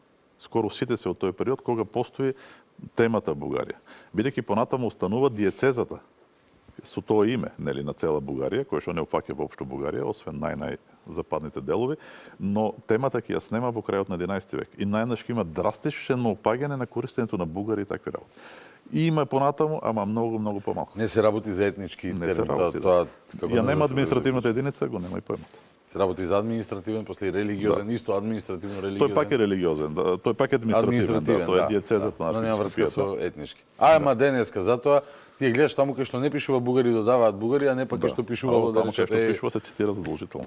Един народ. Да, един народ. Добро. Од име со изворите на сега за малце спомнавме за тоа востане неколку пати на Асанидите. Тоа почна во 1185 година во денешна северна Бугарија, центар ќе му биде Трново, кој што ќе стане престолнина понатаму, и тоа е почетокот на второто бугарско царство, но не започнало со таа цел. Тоа е многу интересно, бидејќи кога го третираме, кога кажавме има бугарски востанија во Србија и Македонија, еве има бугарско востание во Мизија, сега тука се создава таа Треба слика. побрзо ме прикажа. Така истото и со ова прават. Ама ова востание не се викало, ниту го нарекуваат бугарско кога е кренато, ниту некој смета дека се бугари востаниците во првите 10 години, ниту си поставуваат за цел да создаде бугарско царство. Тоа ќе стане по стек на околностите порусна, но всушност првиот владетел ќе биде коронисан за Василевс на Ромеите. Нема да биде коронисан. Да. За цар император на Византија. Точно. Како што во тој период имаме X такви кои што се прогласуваат на различни места за Василевси на. Просто си ослободува територија. Се распаѓа реално таа веќе држава. И вика сега и јас сум на Византија. Еве, во Филаделфија Теодор Манкафа, да речеме, Кипар на тој начин ќе се отцепи, во Македонија има, во денешна Грција има многу места. Тоа е едно од овие отцепувања и востаници се нарекувани власи. Вклучително и луѓето што ги водат се нарекувани власи, а ние читавме дека еден од нив, Калујан, самиот тврди дека е влав во писмо до папата. Така што ова на почетокот воопшто не е бугарско востание и кога ја создаваме таа илузија, ние ставаме две востанија кои што се наречени бугарски во изворите, со едно кој што не е. И ги создаваме си правиме микс теста. Си правиме нешто кое што треба да одговара на претходно нацртаната слика. Како што нели сме заклучиле дека тоа се правило низ историјата, еве уште еден таков. Пример. Точно. И сега може сосема на кратко да прочитаме овој избор и да се види како започнало. Зошто се викаат Асаниди, ме интересува? Па бидејќи Асан се вика првиот. Предпостави, не првиот, тој е вториот брат всушност, но тој кој што ќе стане вистински успешен владетел, кој што ќе го востанието ќе го протера, да речеме, до успешен крај, понатаму најголемиот од сите владетели пак се вика Асан. Асан. Зошто ние Асан не го користиме денес како име во Македонија ако потекнуваме од овие луѓе? Па тоа си туранско име, мислам, Асан. Во бугарската историографија Асен го пишуваат, затоа што не им се допаѓа Асан. А тој е Асан. Да, така е транскрипцијата. Асен доаѓа од Асан. Значи во грчките извори Асан скоро насекаде. Има многу малку случаи Асеан да го пишуваат. Исто е во латинските, во српските така. Значи, а во некои од старословенските се пишува со ова јат што е. Кое што денеска се изговара во Македонија ама во Бугарија до ден денес се изговара како ја. Така што тоа би било Асјан. На помеките источни говори словенски што ги има на Балканот, нели? Пак е Асан. Но имаше, мислам дека во еден извор само кај што веројатно грешка останала Асен и тоа е се. Може би има над 200 примери на испишување на името, едно е вака, но е многу непријатно, многу турско звучи тоа име. Асан. Се непријатно ако ја возиш таа приказна дека нели дека турско робство, немаш врска со тоа, сакаш да се ослободиш и сакаш да докажеш дека тоа е бугарско, па сега најднаш Асан. Но јас ги нарекувам Асаниди и други автори ги нарекуваат, тоа е најкоректното име. Затоа и прашав. Добро. Сега во Бугарија се Асеневци. Нели така ги вика, а не Асаниди. Добре, ако некој слуша да знае дека тоа се исти категории. Много добре. Ансберт. Да. Тоа е еден од крстоносците кои што поминал низ Балканот. Мислам, тие се многу како да кажем, многу веродостојни извори бидејќи не се дел од приказната и од не е некој оддалеку слушнал напиша. Не, тие поминуваат низ Белград, Ниш. Сам да кажам, не се директно врзани во ние на приказна, а се директни сведоци. Како дипломати, што има во други. И вториот посебно е од дипломат, фактички бидејќи овие Асаниди контактирале со таа крстоносна војска кога поминувала и тие спомнуваат за нивното доаѓање на нивните пратеници, тоест и ни дават јасно ни кажуваат како тие сами се викале овие од Асаниди. Ајде. Калопетрос се нарекуваше император и бараше од римскиот император да му постави императорска круна на грчкото кралство. Калопетар, кој неговите луѓе го нарекува император на Грција. Што гледаме? Значи, римскиот император тој е Фридрих Барбароса, кој што е император на Светото Римско царство и тој ги води крстоносците. Се обраќаат кон него, Асанидите, Калопетро стариот Петар, всушност. Кало, значи убавиот Петар, Кало Јана исто така и Јоан, убавиот Јоан. Тоа инаку се фактички Петар, Асан и Јоан. Значи тој Калопетрос сам себе се нарекувал император. Тоа е првото. Не знаеме каков, нели, ама што гледаме, што барал да му дарат круната на грчкото кралство. Во терминологијата што ја користи овој извор, тоа е Византија. Тој бара да му дарат, да му ја признаат, да му ја дарат византиската круна.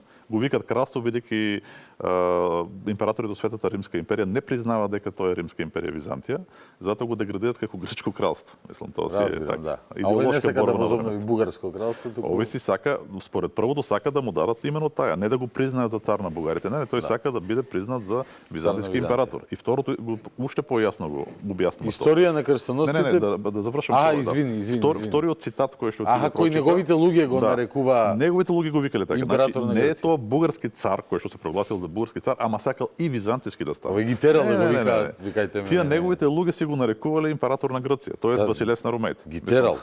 Зашто така се чувствувал? Не ги терал, мислам, тие сами си го викале, тие така го сметале, мислам, тоа е тоа.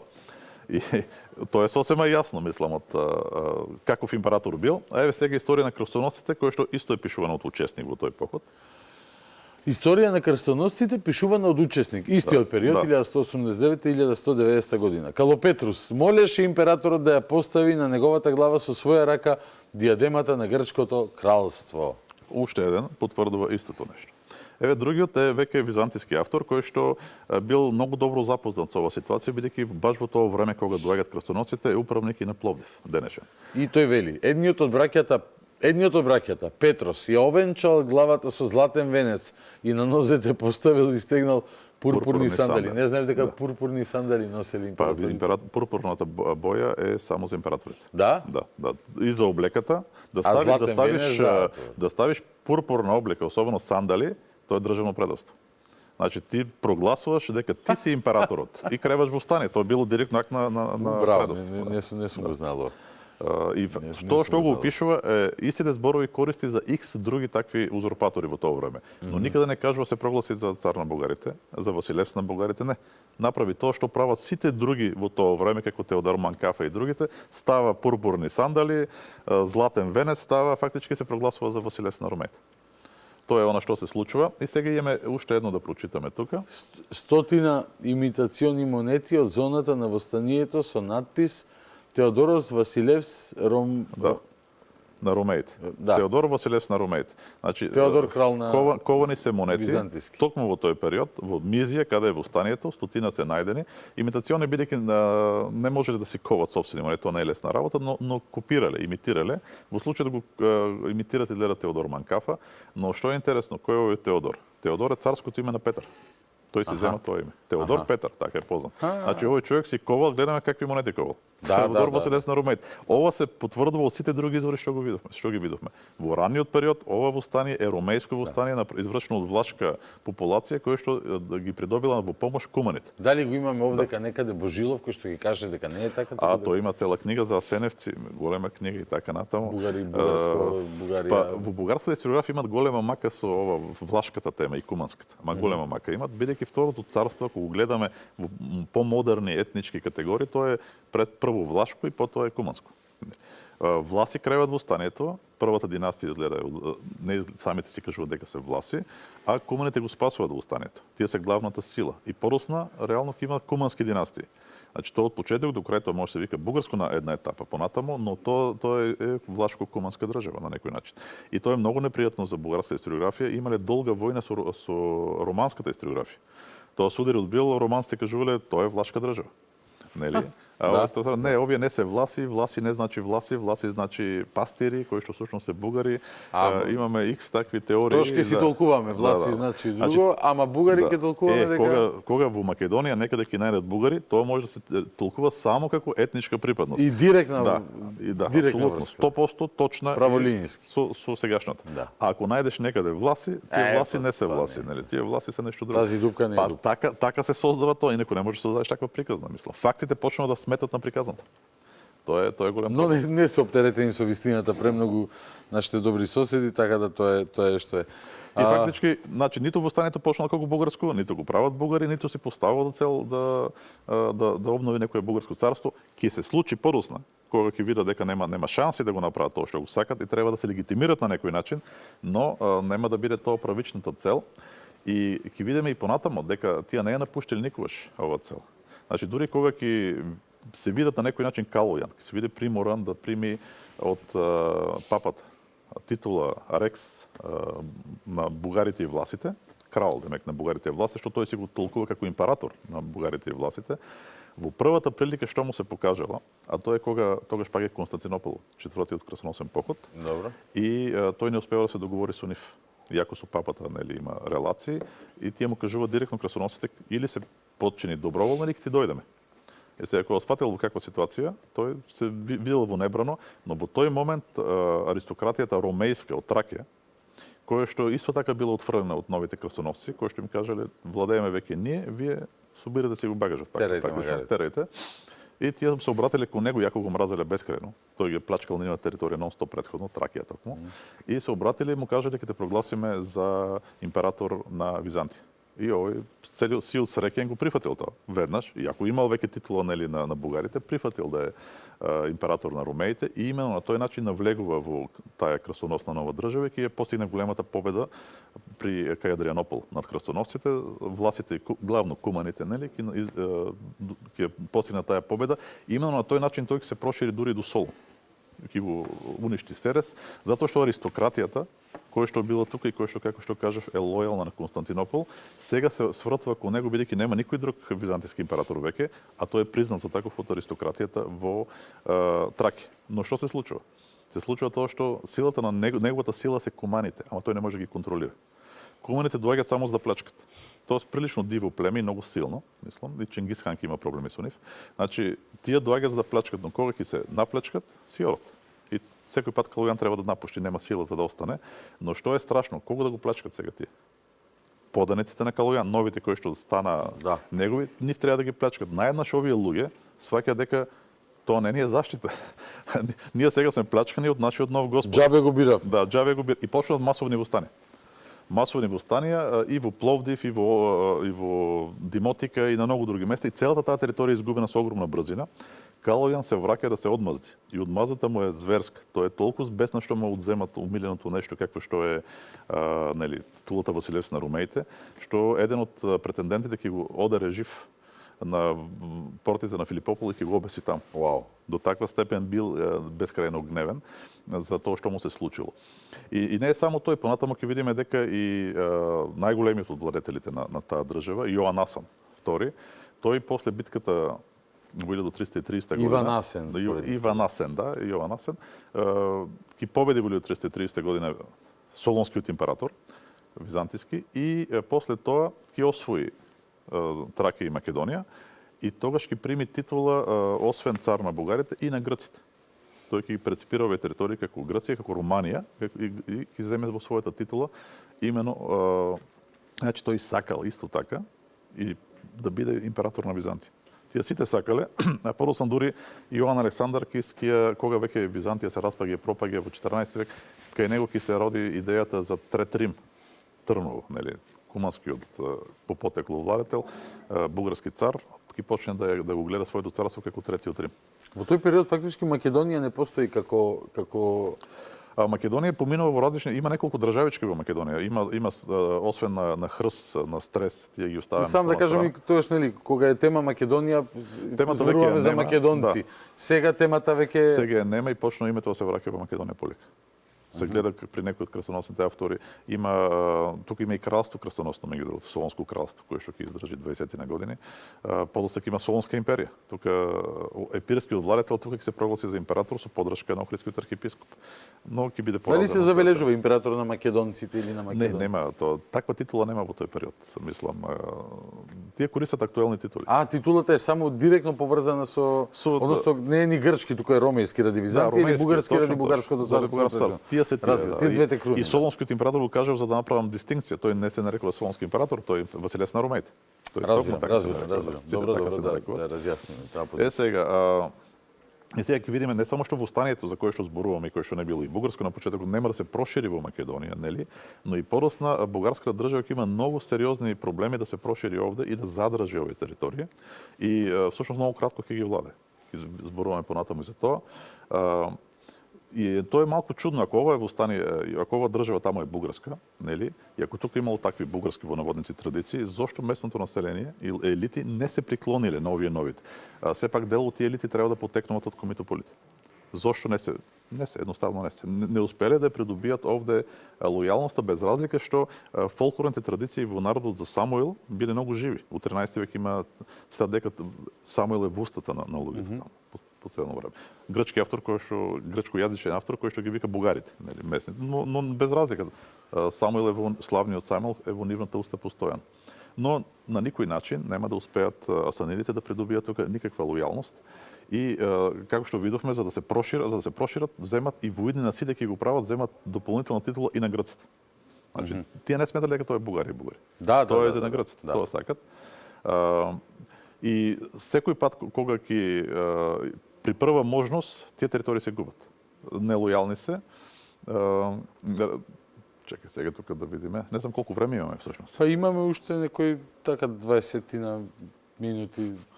Нема да успееме да завршиме темата. Тоа ме секира, ја затоа малце брзам вака. Никогаш не успеваме, ама секогаш имаме за понатака и понатака. Да. Океј, може да се спомне, например, дека Каловјан ќе загине кај Солун, ќе биде убиен. Добро. Ќе се роди легенда дека е убиен од Свети Димитрија. Тоа е едно од чудата кој ќе се јави на Свети Димитрија. И таа икона ќе стане со времето популарна во Македонија. И тоа зборува многу меѓу другото. Да, точно тоа. Тоа се сеќавам се слика со 1000 зборови, кој што зборува повеќе од 1000 зборови. Да. Но и ќе видиме уште малце понатаму, од целиот период за кој што зборуваме. Сега подобро да го кажеме. Од целиот период на постојано тоа второ царство, кое што е 211 години. Македонија е во него 17 преку сила 18 години. Тоа е 8% од времето, реално погледнато. После тоа, уште повеќе што последните 140 години, нели, бугарската држава воопшто не се интересира од таа територија. А тоа е 66% од времето. Нема никаков интерес. Но, еве сега да видиме, има тие мапи кои што се од второто бугарско царство, ако може да ги пуштиме, ќе видиме како тоа е представено во мапите кои што се користат во Бугарија. Сега само да алоцирам. Тоа се 3 мапи всушност треба да бидат. За културата имам, така? И за културата, и има за второто бугарско царство. Да, режија, ако може да префрлиме на мојот лаптоп.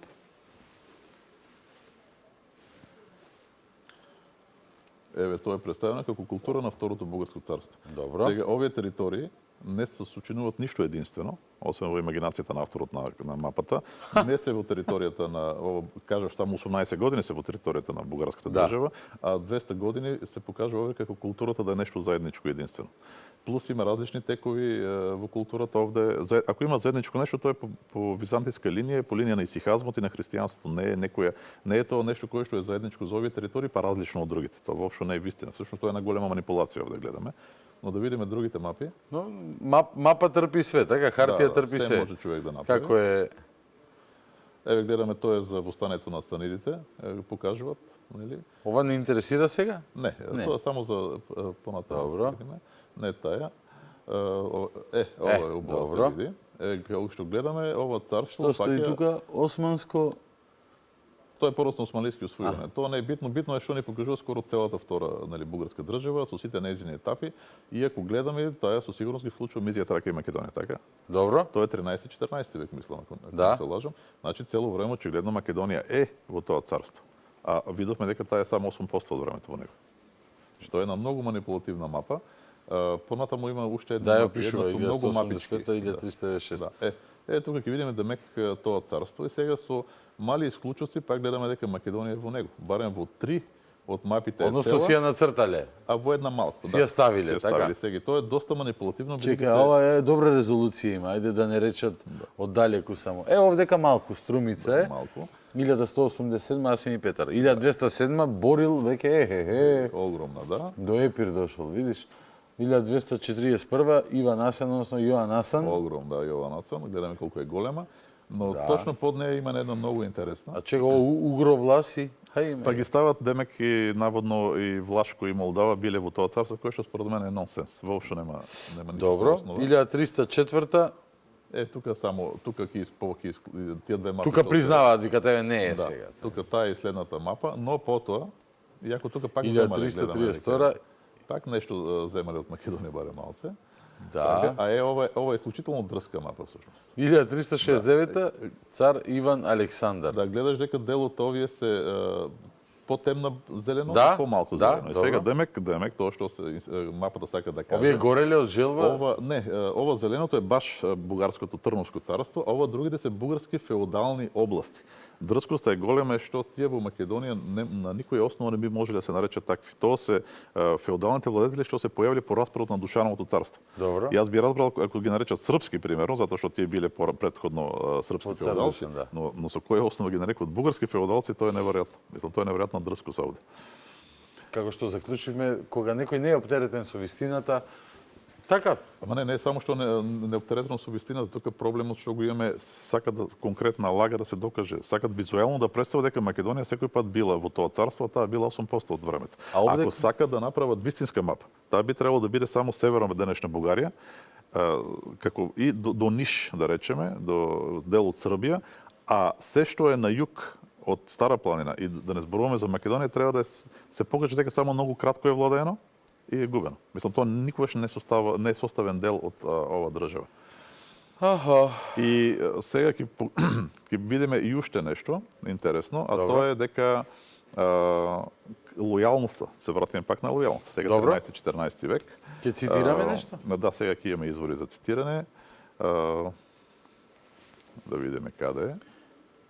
Ѓорги Акрополит, Да. подчинувањето на Серес, на тоа? Да, од тука Добро. да видиме, значи сега каква е ситуацијата. 1230 година Јоан Асан ги освои Тракија и Македонија, нели се прогласи цари на грците, но тој умре. После него веќе таа држава е во криза и во 1246 година до границата во денешна Кавала доаѓа византискиот император Јован Ватаци. Добро. И тука имат мал спор, бидејќи немат голема војска, едни сакаат да нападнат, други викат не, опасно е, тоа е голема држава. Тој кажува бе да нападнеме, ако па не е успешно ќе кажеме сори, нели, ќе побараме мир. И напаѓат и доаѓаат пред Серес и Серес скоро веднаш се предава. Нели, тоа е и тука баш сега ќе прочитаме подчинувањето на Серес од Ѓорги Акрополит. Тој учествувал во некој Ѓорги Акрополит е авторот. Да, тој малку поросна всушност пишува во 60-те години, ако не се лажам, на 13 век, но во некои од настани што ги пишува тој самиот е учесник. Да. Или барем познава луѓе што ги Што вели Ѓорги, ајде да видиме. Вика императорот пристигна до реката Еврос, нарекувана на местниот дијалект Марица. Да. Беше крајот на летото, третиот или четвртиот ден од крајот на септември. Пристигна пишана вест, испратена од управникот на Ахридос. Ахридос не е Охрид, тоа има таква област во Родопите. Добро. Дека умрел владетелот на бугарите Калиман. Да. Дете бил тоа. Кога дозна за тоа, императорот продолжи напред и поминувајќи покрај Христопол, односно Кавала, стигна во Филипопол, односно Пловдив. Филип е во случајот. Филип е во Јас случајот. реков да. Добро, затоа е потенцирано. Императорот веднаш го фати патот кој водеше кон Серес. Кога стигна до него, тој ги постави шаторите и се расположи на логор спроти него. Серес некогаш беше голем град, но бугаринот Јоан го разурна, откако го имаше обсадено заедно со другите македонски градови. Видиме како се враќаме до Македонија, македонски град. Да. Сега беше како село. Акрополата беше утврдена со ѕид и спремна да дочека напад. Нејзин заштитник беше бугаринот по име Драгота, кој престојуваше во Мелник. А луѓето внатре кои не успеа да избегаат во тврдината, излегоа молители пред императорот. И тврдината веднаш го прими императорот. Веднаш се предават. Тој Драгота изгледа е роднина на бугарскиот царски род, бидејќи тој носи такви некои пурпурни работи врз него.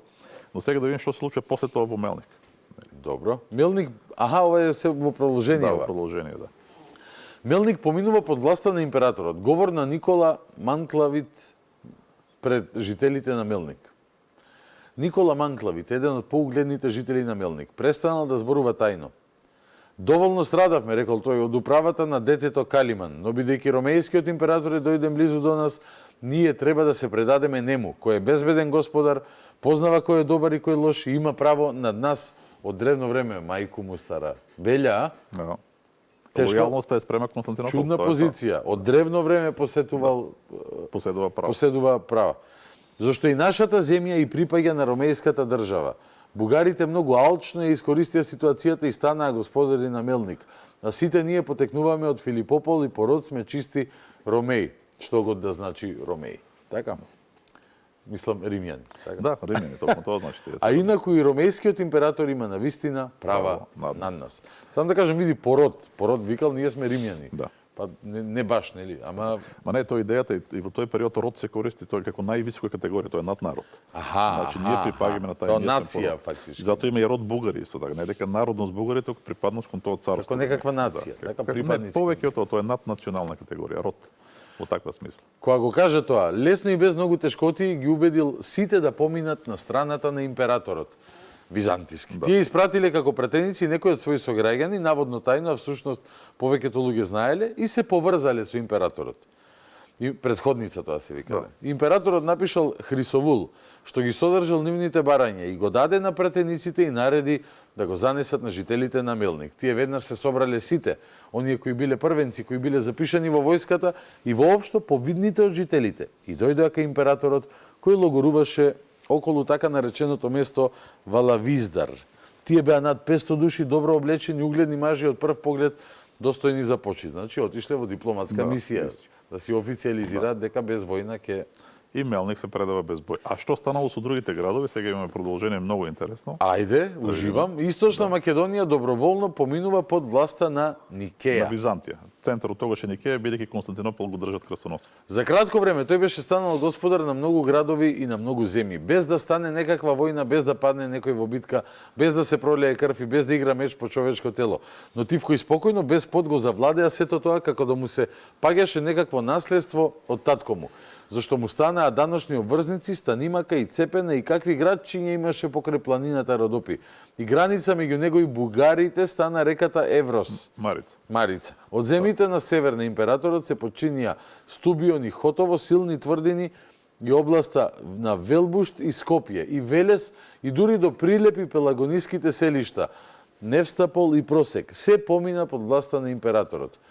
И потоа императорот заклучи договор со бугарите со услов дека тој ќе се ограничи само со овие територии и нема да оди понатаму. Гледаме дека доброволно, без воопшто да оди кај нив, дури до Кјустендил на север, и Стоп, таму има една тврдина, значи тоа е Дупнишко, и Скопје до Прилеп, сето тоа доброволно поминало кај императорот.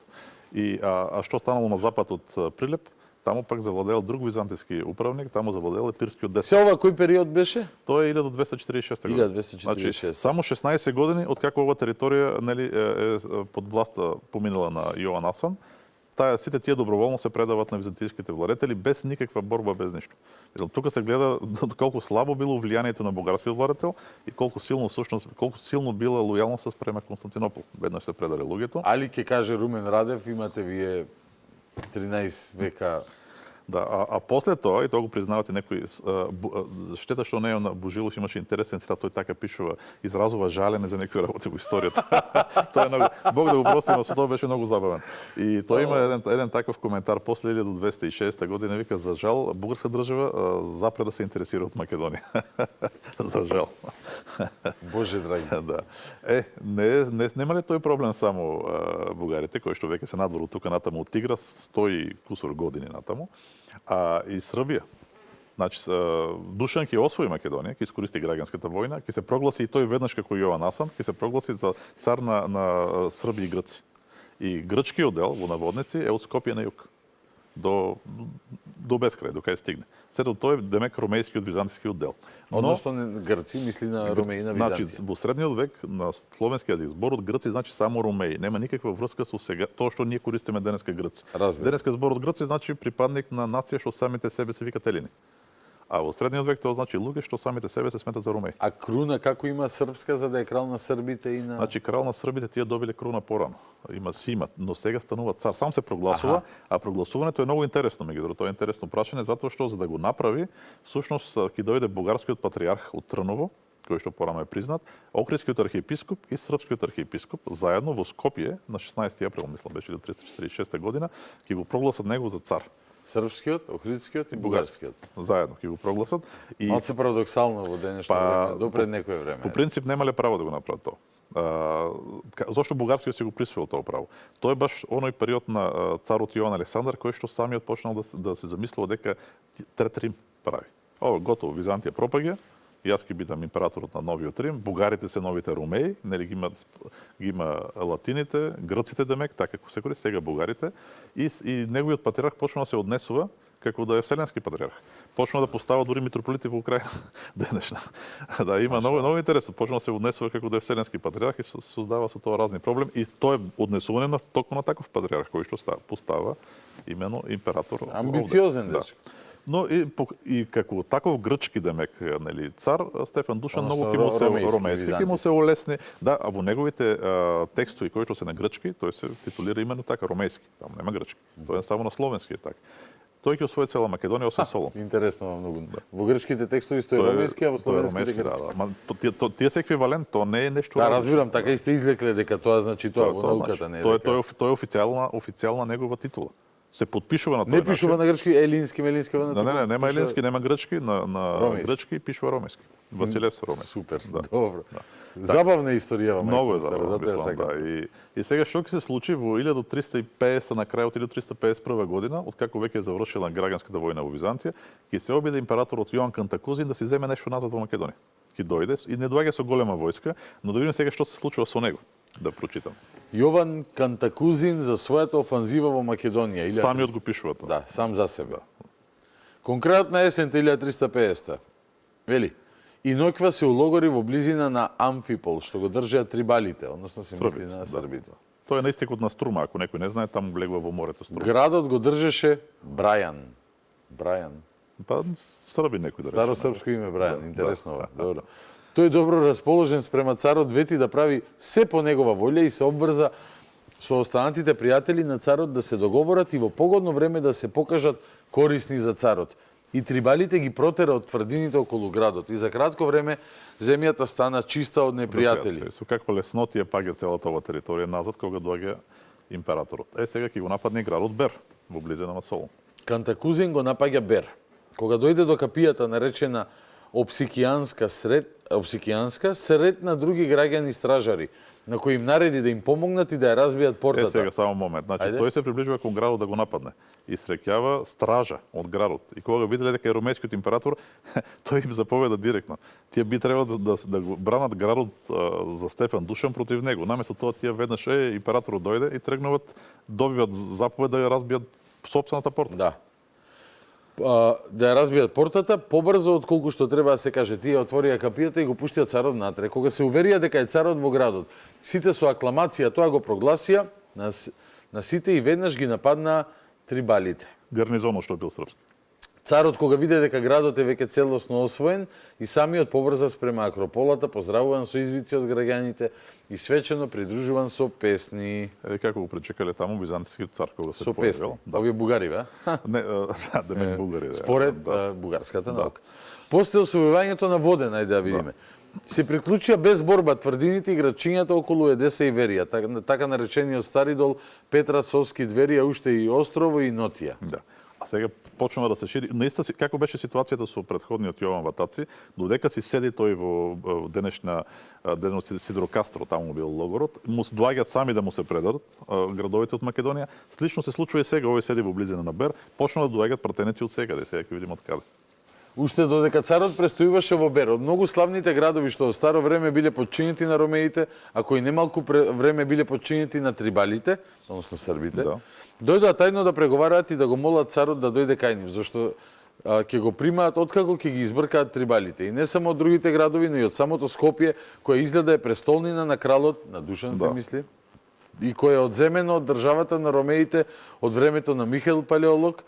Дојдоа пратеници отворено од градот кај некого царот да им дојде за да му го предадат градот. Пратениците на граѓаните на Скопје, која дојдоа кај него, молеа за помош. Така сите градови се поколебаа и беа спремни доброволно да поминат на страната на царот. Или што би рекол Бојо Стојановски, ние не сме срби, бугари и ни грци. И грци, да.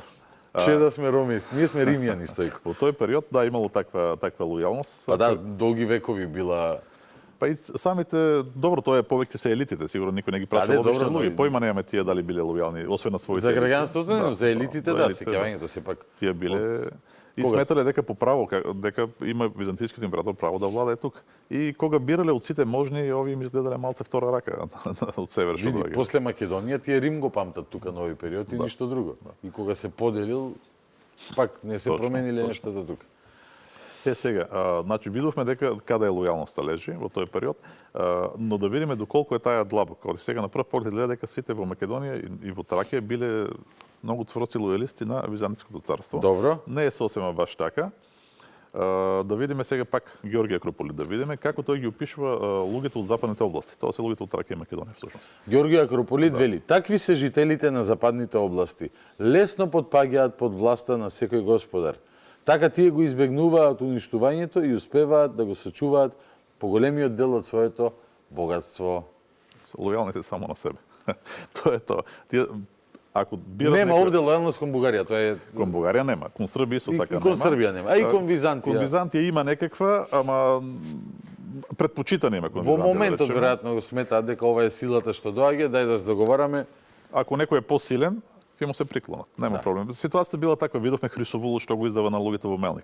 Значи, доаѓа војската пред градот, сега луѓето треба да бират дали да се бориме да умреме тука да загинеме или ако овој се согласи да не ни ги мени даноците и правата, готово, добро, те признаваме, нема проблем. Сега да резимираме значи од тоа што го гледавме воопшто за лојалноста. До 10 век населението не е лојално на ниедна соседна сила, лојално на себе или некој пат дури на себе не е лојално, тоа го видовме.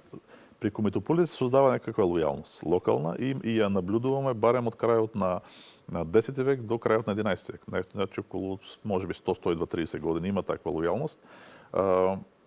Но и востанията за обнова на тоа царство кое што гледаме, исто така многу пати биле поврзани со лојалност на самиот себе, бидејќи се поврзани со крејување на даноците од страна на Византија. И сега најнаш им се сети, колку беше под Комитополите плакавме мали даноци. Значи го имаме и тој момент. Лојални на Комитополите, но лојални пред се на себе. Разбираме. Ево од 12 до 14 век имаме таа лојалност према Василевсот на ромеите, но како што цитиравме во извор претходно, реално луѓето се лојални на самите себе, на својата локална заедница и тоа е причина што сите соседни политички центри ги гледале како други. Различни, нели? Таа зона на различно што ја видовме. Океј, знам дека има малку време, треба прескокнувам многу работи. Па може уште вака едно 10 минути. Добро. Добро, одговара така? Да, одговара, сосем одговара. Така, што сега да видиме нешто тука. Професоре, бирај. Нешто што повторно многу интересно, многу иновативно. Не иновативно, него е нестандардно, што во суштина историјата е таква наука, интердисциплинарна наука која што подразбира да добро проанализираш контекстуално, да вкрстиш извори, а не да си допишуваш таму. Кај ми одговара македонци, допиши. Кај ми одговара бугари, допиши. Кај ми одговара... И се станува многу јасно и просто. Па таква историја можеме, не знам, сега да земе да напишеме за било која земја во Америка дека е македонска. Да.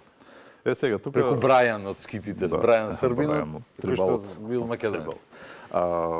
Значи, видовме како се создава таа оптичка илузија и за 11, 12 век, 13, 14 и преку мапите, нели, и такви супер го објасни тоа. Да. 8 пиксела, така матна слика, ама изгледа, да, тука имаш квадратче, тука квадратче, добро, тоа е тоа. И сега така се создава и генерална илузија за средниот век дека и тоа многу пати ќе се слушне и тоа општа историја што кажуват и многу наши се во таа заблуда дека ние со бугарите имаме општа некоја дури заедничка нели историја во текот на средниот век.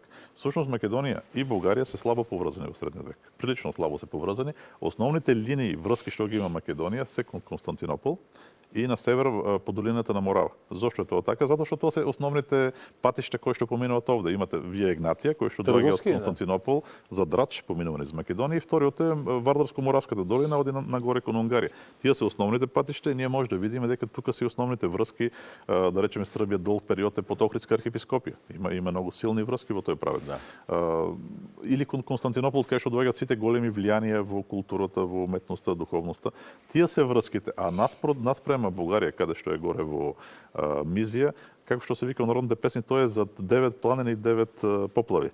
Тоа е далеко, нема толку лесна комуникација со нив и ако направиме една статистика, во средниот век за еден период околу 780 години, ако земеме, од како словените ќе дојдат, нели, додека османлиите дојдат, и ставиме во периоди во кои што некој позначен дел од Македонија и позначен дел од денешна Бугарија се заедно во држава која што е наречена Бугарска, да видиме колку време има такво, се собират околу 120 години. 120 од 780. И тоа е 14% од времето. Нема силна заедничка или врска. Дури кога некој сака да и Самуиловото царство да го додарат во целата оваа работа, сушто тоа било дал уште 10 години. Зашто само толку се заедно со оној дел и тоа би го направило 15%. Значи ништо не би сменило суштински, да речеме заедно, ама под Византија е многу подолго. Добро. Тоа е тоа, ама тоа не е истото. И под османлиите исто е многу долго. Исто, колку долго. И под Рим, односно претходно пред распадот на тие се Рим, Османските империи и Византија се најдолгиот период на заедништво кој што постоело. Ако предпоставиме дека нели бугарите постоеле пред Рим да се подели. Како територија да ги кажеме, нели. Бидејќи тврдат дека не е тоа некоја единствена историја, не е тоа нешто како нешто издвоено. Ова ти е одлична поента, видиш, вака кога ќе земеш сумирано дека под иста административна единица се 10-15% од сета таа... Од целото ова време. А ако го расшириш, па не на 780 или на 800... од времето од кога што имаме податоци историја тука, 3000 години. Ево, ако расшириш на 1300 години, прво и второ бугарско царство, пак е многу малку. Така? Да, пак е многу малку. А впечатокот е дека ние секој пат цело време испреплетена многу историја. ретко испаѓало од Македонија да не е таму, Што би било ако Срби ви речат, и ние имаме вкрстена историја, ајде да си ја проверим.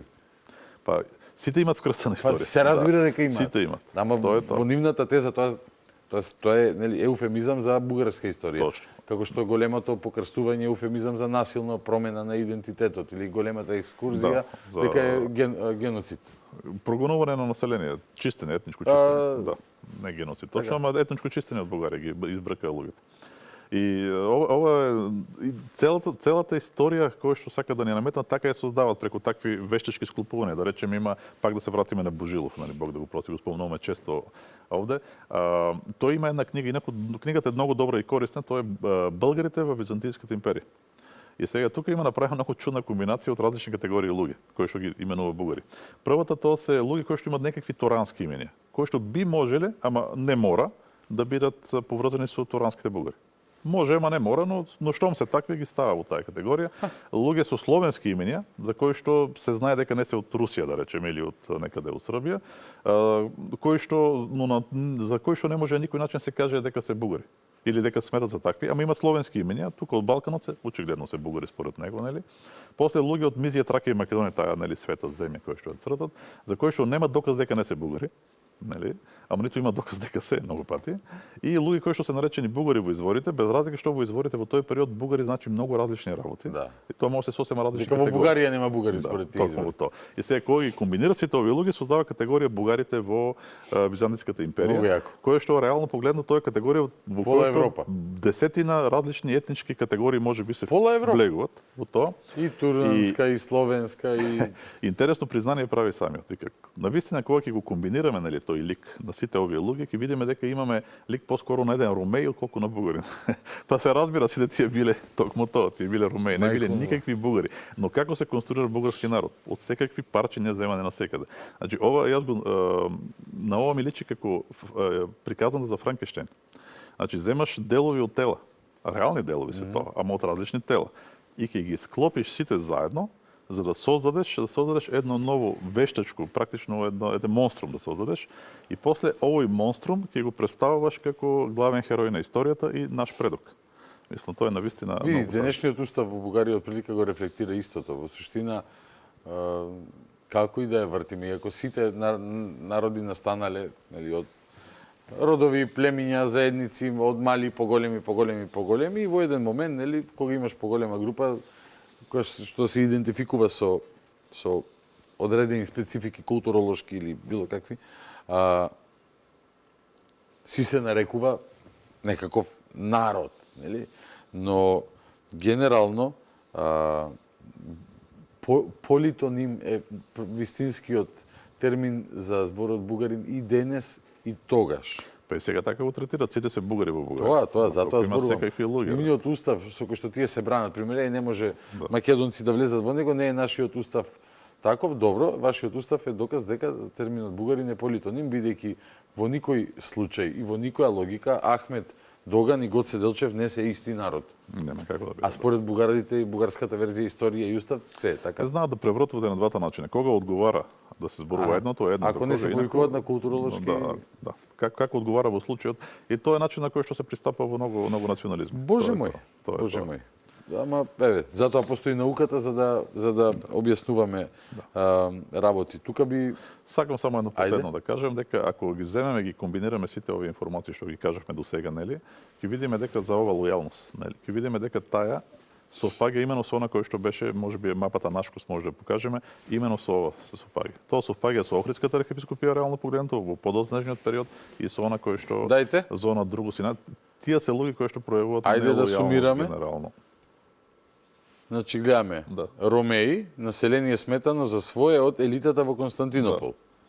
Еве ги Ромеите. Ево го Истанбул, односно Константинопол. Бугари, население сметано за свое од елитата во Трново.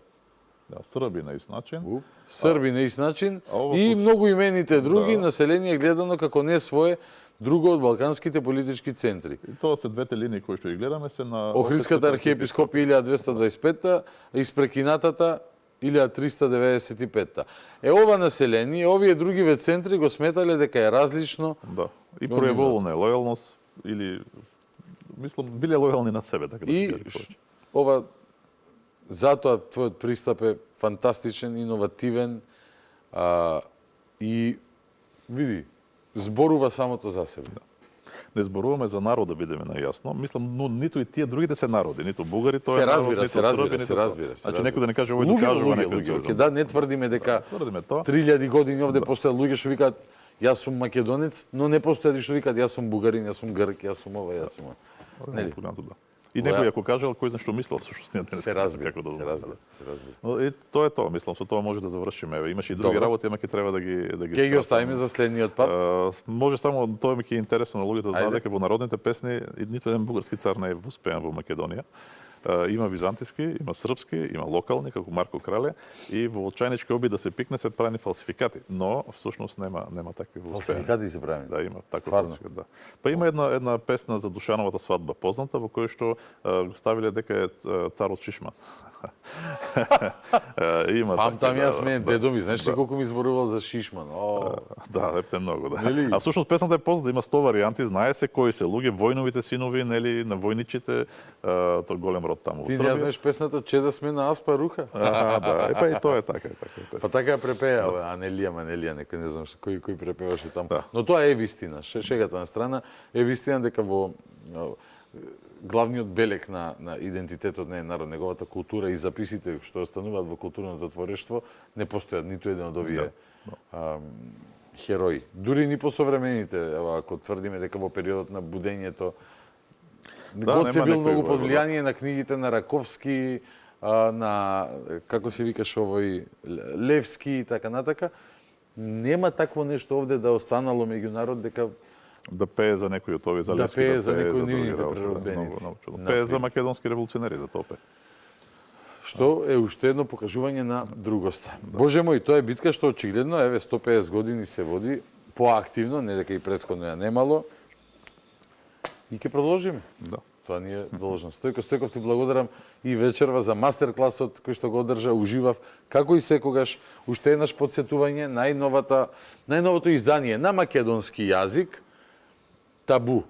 Време на страф и страдање, прогонување на македонците во Бугарија во времето на комунизмот, од 44 до 89, автор е Стојков, првично издадена пред 11 години на бугарски јазик во Бугарија, сега за прв пат. Ова е првиот том на македонски јазик, ќе има уште повеќе, може да си ја најдете во книжарниците на Матица и да прочитате тие луѓе што не постојат како постоеле по бугарските затвори, додека тие обвинуваат дека во истиот период имало прогон на бугарите во Македонија за кој што па нема вакво сведоштво. Ајде можда ќе ги инспирираме, нека напишат. Ама Нека, живи се нека. наследниците на прогонување. Тие знаеш дека и за Ченто викаат дека бил бугарин. Па така се конструира тој прогон. Да, Значи се да. земат сите кои што биле прогонувани за било што. Да. Македонски национализам, Некој било од нив што друго. фудбали ги означувала намерно како пробугарски, што значело антијугословенски.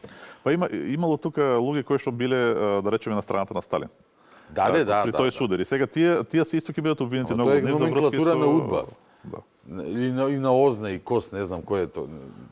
Нели, кои да служби ги третирале. Мислам на КОС и на ОЗНА.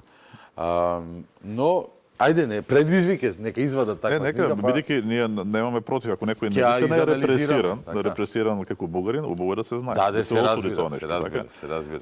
Но чудно е што до сега не е извадено ништо такво, документ да се извади, книга да се направи, би требало. Зборуваат за 200.000 прогонувани во овде во Република Тие Македонија. 200.000 бара Али Ахмет изборуваше за 400.000 албанци. Ама не може да се скријат 200.000 Ако луѓе не ако се- биле во затвор пратени. Тоа Нели нема како можеше да во Македонија да си еден остров како Исланд, види, лепота. Знаеш дека сум си го мислел многу пати, ако Ама- може на сред Тих океан да е некаде. Ама ќе имавме вулкани гарант, знаеш. Секој пат има некој Секој проблем. пат има некој проблем, да. Благодарам уште еднаш Стојко Стојков, професор, доктор и пирински војвода. Се гледаме со него во следна прилика, па истото важи и за нас. До следното гледање, стандардна процедура. Гледајте, слушајте, размислувајте, анализирајте, излекувајте собствени заклучоци, работете со факти и докази, сакајте си ја собствената историја, почитувајте си го собствениот идентитет и правото да бидете тоа што сте, а не тоа што некој друг сака да бидете. Добро Македонијо, главата горе.